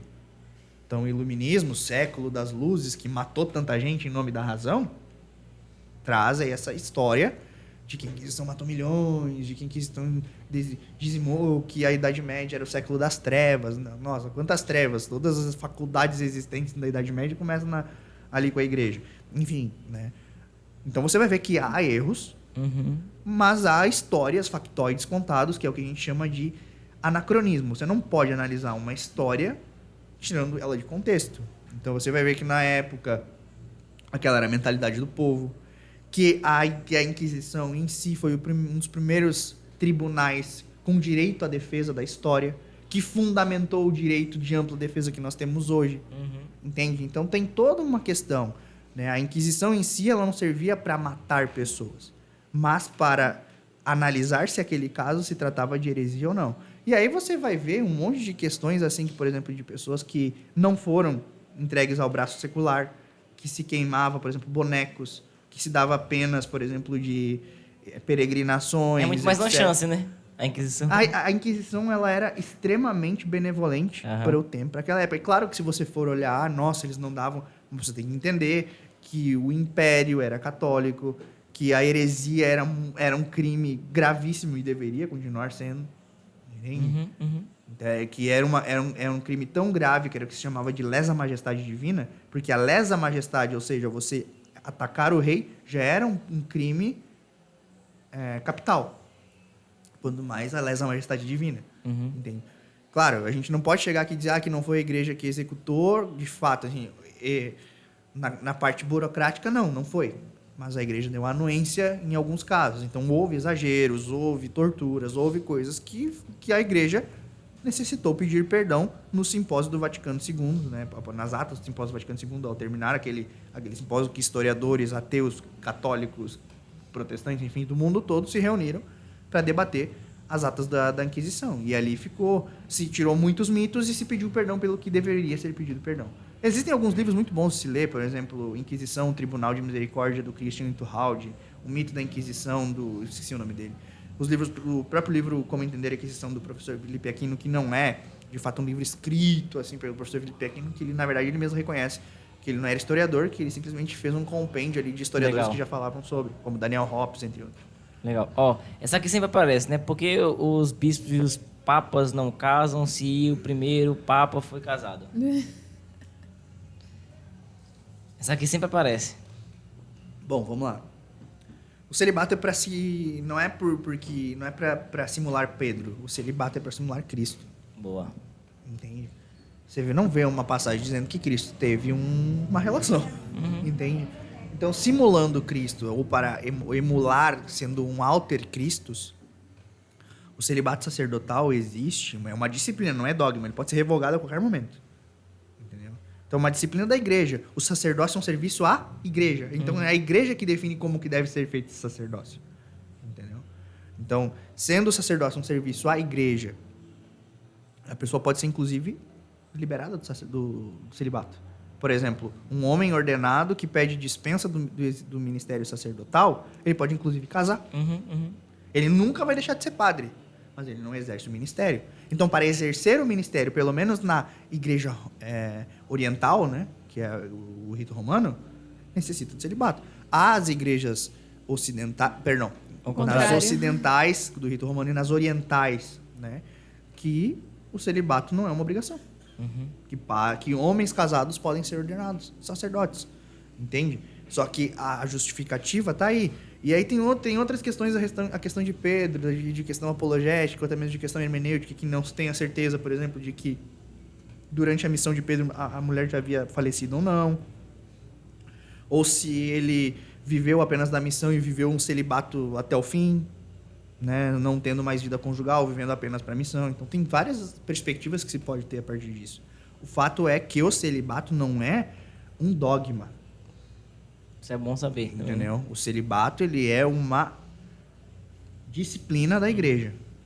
Pode ser alterado. Há possibilidade de ser alterado? Ínfima.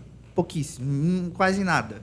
Entendeu? Por quê? Porque é algo que já está no sensus fidei, é algo que é secular, a igreja trabalha com muito tempo, E faz todo sentido. Por quê? Porque o homem, o sacerdote, ele tem uma vida conjugal com a igreja. Onde os filhos dele são aqueles que Deus confiou, as ovelhas que Deus confiou na paróquia a qual ele exerce. Pro bispo, né, no caso, ao rebanho, a diocese a qual ele que foi confiada. Então, eles imitam, antes de tudo, a Cristo, porque Cristo dizia, Paulo dizia, sei de meus imitadores, como eu sou imitador de Cristo. Boa. Olha só, tá acabando, hein, gente? Acharam que era uma missão impossível, não é não? Nossa. Faltam 4 só. Vamos lá, vou pegar essa aqui que tá bem recheadinha, ó. Nossa. Até que ponto devo defender a minha fé diante das ofensas e heresias, para que eu não peque com o meu senso de justiça aflorado, querendo esganar o irmão que desrespeita a Deus? Sinto muita dificuldade em silenciar e ignorar, sendo manso e humilde diante de tanta asneira. Obrigado. Então ele quer uma dica para poder ficar mais calminho. Cara, Para assim, tudo. eu sempre vou dizer uma coisa, cara. Quando o ataque vem recheado de ódio, cara, você quer responder. Mas você precisa ter caridade, no sentido de entender que o ódio é uma máscara para a ignorância. Você precisa, se você sabe as coisas, você vê que aquela pessoa não quer se abrir. Ela quer vir debater, não porque ela quer conhecer, ou que ela quer chegar a um ponto em comum da verdade. Que ela só quer vir para destilar ódio. A ignorância no sentido de ignorar a pessoa é a melhor coisa a ser feita. Você diz assim, ó, ok, tá bom. Claro que a gente deixa muito se levar pelo ego, pela nossa, eu preciso responder, preciso dar uma resposta irrefutável. Quando, na verdade, você vai estar só perdendo tempo. É que nem jogar xadrez com um pombo. Entende? Não adianta. O pombo não sabe jogar xadrez, não tem inteligência pra isso, entendeu? Então, é muito mais misericordioso e sábio, e às vezes as pessoas confundem isso com soberba, sabe? Esses dias eu dei uma resposta nesse sentido.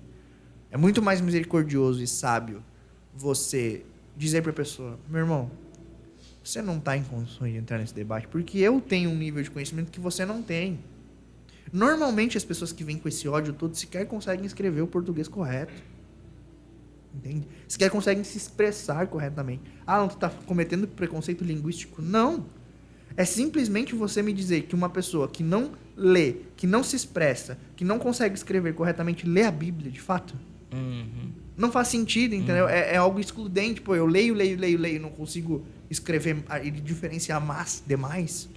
Entendeu? Então você tá vendo que... Daí você percebe, cara, se eu chegar aqui e querer debater com essa pessoa, na verdade, eu não vou estar fazendo isso pela verdade. Eu vou estar, na verdade, humilhando essa pessoa gratuitamente. Então você faz um convite, você diz, quem sabe uma hora você vai você lê esse livro aqui, e aí depois a gente conversa. Às vezes você vai responder de maneira atravessada. Eu não sou santo, cara. Tem dias assim que eu tô pistola. Que eu não aguento. Entendeu? O cara vai lá e... Por exemplo, esse dia chegou um cara assim... Eu não vou falar exatamente o que eu falei, mas o cara chegou assim... seu padreco. Você precisa voltar a cuidar das criancinhas ao invés de ficar falando bobagem na internet. O cara falou isso. Entende? Aquilo ali... Óbvio que aquilo ali, cara, é um ataque desnecessário. É um ataque odioso que tu não tem...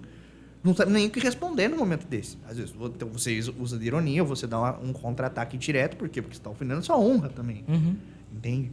Mas eu me arrependo sempre quando eu respondo. Eu sempre gostaria de ter voltado atrás e não ter me deixado levar pra emoção. Por quê? Porque se você pensa friamente depois, você vai ver o que isso agregou na minha vida e o que isso agregou na vida dessa pessoa. Entendi. Eu lembro do exemplo do Dan Scott, né? Quando ele tá defendendo lá o dogma da Imaculada. Tem um momento que ele se recusa a debater porque ele sabe que vai ganhar do cara. Pela humildade. E ele vai humilhar o cara lá. Ele fala assim, então eu arrego. Ele abre mão de defender a verdade. Não deixa a soberba crescer, né? Porque virou... Hoje em dia, nessa questão da internet, essas pessoas... Exposição, né? Mendigando o debate, não é pela verdade. É porque ele quer te humilhar, ou ele acha que é capaz de te humilhar, entendeu? Não há um consenso de conversar como duas pessoas... maduras o suficiente para entender as discordâncias que Cara, são normais, são 2000 anos de doutrina. A Bíblia não é um livro que você interpreta ela de um dia pro outro. É impossível. Desculpa de ter te cortado. Imagina. Vamos lá. Tem 3 aqui agora que é mais específico, deixa eu ver. A liturgia na celebração da Eucaristia, Santa Missa, deve ser sempre cumprida, porém, caso ela for descumprida, é um pecado mortal? Deu para entender? Vamos lá de novo. A liturgia na celebração eucarística, na Santa Missa, deve ser sempre cumprida? Ou seja, se não celebrar a liturgia, é um pecado. Isso que tem que precisar saber, né? Na hora da Santa Missa. Deve estar falando dos abusos litúrgicos. Quer responder, Aninha? Não, pode falar. Bom, a questão litúrgica é muito clara. Você não deve desrespeitar a liturgia, né? É claro que existe uma diferença entre o abuso litúrgico leve, a blasfêmia e o sacrilégio. Você vai pegar uma pessoa lá que vai entrar no ofertório dançando funk, é óbvio que ela vai estar pecando mortalmente porque ela está blasfemando, ela está cometendo um sacrilégio claríssimo contra o culto sagrado. É diferente de uma pessoa lá que bate palma na hora de querer cantar um parabéns. Cara, não tem uma intenção má naquilo ali, né? A pessoa está vivendo a fé, aí você tem que colocar todo o contexto, trabalhar para que isso deixe de acontecer, etc. Tá? Então, o abuso litúrgico, como diz a Redemption em Sacramentos, necessita ser combatido e denunciado. Ponto. Agora, a questão de ser um pecado... A liturgia, como ele pergunta, deve ser sempre cumprida? Deve ser sempre cumprida. Porque, pensa, a liturgia é uma inspiração do Espírito Santo. O Espírito Santo... mas eu me senti impelido a fazer tal coisa. Desculpa, mas o Espírito Santo não vai te inspirar algo que contradiga aquilo que ele mesmo inspirou. Entendeu? Então, claro, você tem ali as expressões populares de cada povo e tal, mas deve se manter sempre o zelo acima de tudo e o respeito consagrado. Se você fosse me perguntar assim, qual forma do rito você acha melhor de celebrar? Bom, eu vou dizer, eu gosto do rito antigo, eu prefiro o rito antigo. Isso quer dizer que o Novus Ordo, né, é inválido? Pelo contrário. Cara, uma vez eu fui no Novus Ordo lá no Arautos do Evangelho, meu Deus, surreal, céu na terra. A questão toda, as discussões que existem são formas de expressar o rito, a forma de expressar a fé, o sensus fidei. Mas, cara, assim, o que eu não suporto, na verdade, hoje é essa questão de tentar descredibilizar a fé católica ou descredibilizar a igreja por conta de um rito. Cara, o rito da missa, ali está o Cristo. Independentemente, você viu uma missa lá que, cara, os caras tocaram rock no ato penitencial. Ainda assim, é o santo sacrifício da Eucaristia. Então, a gente... Cara, no Calvário... Não estava vendo lá uma orquestra sinfônica de Bach. Estava vendo as pessoas batendo em Cristo. Entende? Não tô aqui, isso não é um argumento para relativizar, entende? Mas é um argumento para que faça, para de querer se comportar como um bastião e dizer, não, o cara tá fazendo abuso litúrgico, eu vou me retirar da missa, não vou assistir. Entende? Não, cara, vai até o final. Vai até o final porque é Cristo que vai estar ali. Sim. Se há um abuso litúrgico gravíssimo, você reza em reparação. Você faz uma denúncia formal ao seu bispo, mas não abandona a missa. Não abandona a missa. Porque a igreja é perfeita. Ainda mesmo, porque mesmo na imperfeição dos homens, vou citar Racionais mais uma vez. Cristo que andou com apenas 12 e um fraquejou. É óbvio que com mais de 400 mil padres, mais de 5 mil bispos, você vai encontrar falhas, você vai encontrar miséria humana ali. Entende? Mas a expressão do rito é uma expressão digna, é uma expressão justa, é uma expressão da fé, precisa ser seguida, precisa ser respeitada e precisa ter o entendimento de que, ainda que não seja a forma preferível para você, é como a igreja definiu. Boa. Amém. Pronto. Bateu o martelo. Mas vou começar com você, Ana. Você dá o estágio aí. Meu patrão é maçom e fica falando que não tem problema ser católico e maçom. O que faço quando ele fala disso? Caramba, jogou uma bomba pra mim assim. Mas vamos pegar assim, em termos práticos, se fosse você, nessa circunstância, o que você fazia? Você mandava ele se lascar? Eu acredito que eu entraria no que ele falou mesmo, de não jogar pérola aos porcos, sabe? Boa. Se a pessoa não tá aberta a compreender que isso não tá de acordo com a tradição, com a fé, com o que a igreja acredita, por que você vai ficar tentando convencer? Você vai acabar criando uma discussão, um problema ali, que não vai dar em nada. Talvez vai surgir só uma discussão que vocês vão acabar até deixando de se falar, e vai parar de gostar de você, de ter uma amizade com você. Então, assim, aconteceu algo semelhante com o Lucas recentemente, né, meu noivo, e ele chegou a comentar. Eu gostei da forma como ele lidou, porque ele chegou a comentar, falou, olha, pelo que eu estudei, pelo que eu conheço, isso não está de acordo com a nossa fé. Mas ponto. Não ficou entrando em detalhes e tentando convencer a todo custo. Porque, como ele estava falando, né? Acaba se tornando uma soberba também você querer enfiar a goela abaixo da pessoa que é aquilo e ponto. Mas falar um pouquinho, explicar o seu ponto de vista de uma forma caridosa, de uma forma leve, tranquila, pode ser também uma ferramenta para a pessoa despertar uma curiosidade. Nossa, poxa, eu nunca tinha ouvido falar nisso. Por que será? Vou pesquisar melhor. Então, falar ali com caridade, com tranquilidade e não ficar forçando. Acho que é a forma como eu lidaria com essa situação. E é importante saber que lidar dessa forma, mais acautelada, ela não necessariamente é negar a fé. Porque a pessoa fica naquela, né? Será que se eu não bater? Será que se eu não esbravejar eu vou estar negando minha fé? Então, perca esse medo, né? Até mesmo porque, ainda mais se tratando do ambiente de trabalho, você precisa de uma harmonia para que a coisa flua como deve fluir. Exato. Agora, se você torna aquilo ali um debate teológico ou qualquer que seja o tipo de debate, Sim. né?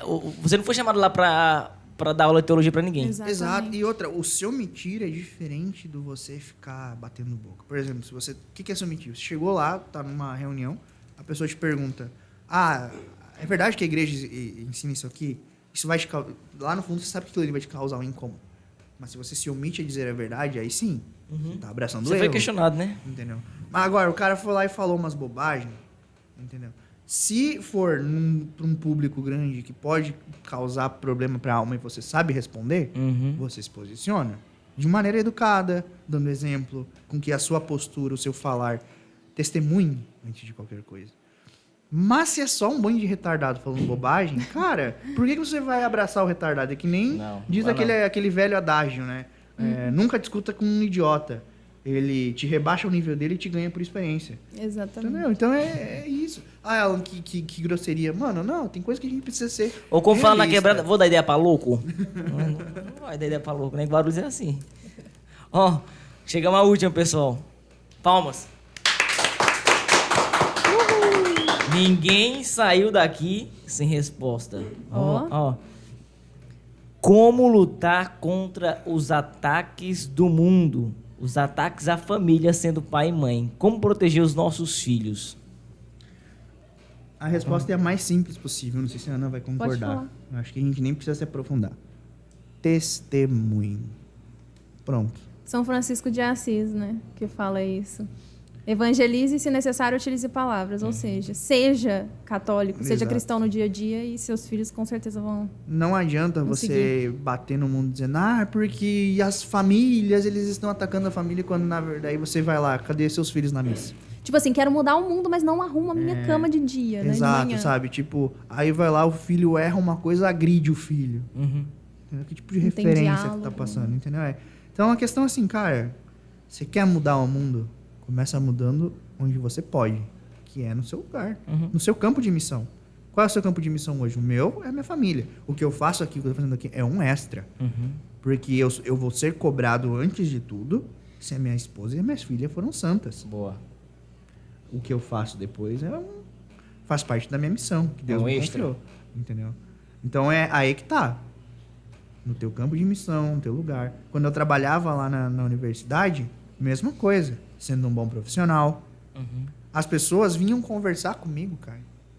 Tipo assim, professor de faculdade de humanas. Vai imaginando como é que é a vivência. Cara, ia lá comigo pra desabafar. Por que comigo? Sendo que sabem que eu não vou concordar com boa parte do que eles fazem. Porque vem verdade. Testemunho. Você precisa ser... Eu tô dizendo aqui que eu sou melhor que os outros. Não, tô falando que relatando uma relação que existiu de fato. Sim. Entende? Não é porque eu tenho tantos seguidores, tanto que eu nunca contava na universidade. As pessoas descobriram porque estavam procurando para me seguir no Instagram e descobriam lá que eu tinha seguidores. Entendeu? Então, a questão é, você precisa ser o diferente, você precisa ser diferencial. A própria Evangelho Nuntiante, que a gente tinha comentado antes, fala isso. O testemunho sem palavras. Você vai chegar no ápice da evangelização e vai perceber que está evangelizando quando a pessoa olhar para você e se perguntar, por que ele é assim? A quem que ele segue? Por que ele resolveu fazer dessa forma? Por que ele é tão diferente? E a resposta vai estar, eu sou um reflexo de Cristo. Por isso que São Bernardo de Claraval sabiamente diz: sois sábios se foreis reservatórios e não canais. Sim. O apóstolo Paulo também escreveu aos Coríntios, ele diz, né? Sede meus imitadores, assim como eu sou de Cristo. A responsabilidade que ele chama sobre si. Tá difícil imitar Jesus? Então faz o seguinte, me imite, você não tá me vendo? Da mesma forma que eu imito a Jesus. E isso, de certa forma, deve ser uma máxima na vida de todo mundo que se torna pai ou mãe. Né? Você deve olhar para os seus filhos e com confiança dizer: sede meus imitadores, assim como eu sou de Cristo. Porque o nosso filho, ele não aprende a adorar quando eu falo para ele de adoração. Ele precisa me ver adorando. Sim. Né? Exato. Ele não vai aprender a rezar quando eu falo de oração para ele. Ele precisa me ver rezando e o ambiente fica comum a ele nesse sentido. Né? E na prática, não adianta você ir na missa, por exemplo, e chegar na semana e não ter uma prática cristã.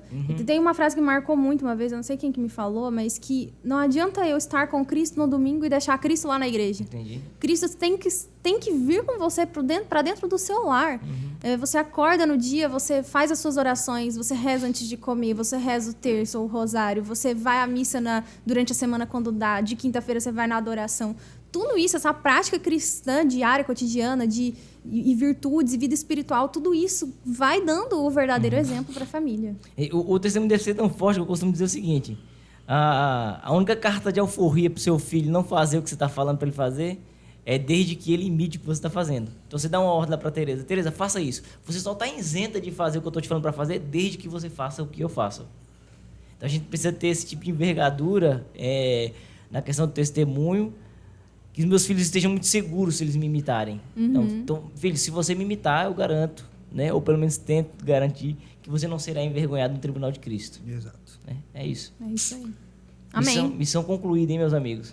Glória a Deus. Missão dada é missão cumprida. Desse jeito. Então, você que estava no Congresso Gerados pela Imaculada, só se um papel se perdeu no meio do caminho. Mas tudo que estava na mesa, a gente leu e fez questão de dar-lhe uma resposta, tá bom? Então, queria primeiro agradecer a vocês pela disponibilidade, a disposição, né? O tempo dado aqui. Certamente vai edificar a vida de muitas pessoas, né? E a gente fez com esse intuito, para que as pessoas sejam edificadas, conheçam a verdade e, na verdade, permaneçam, tá bom? Considerações finais dos dois, por favor. Primeiro das damas, né? Por favor. Vamos lá. Bom, agradecer também, né, a oportunidade de estar aqui.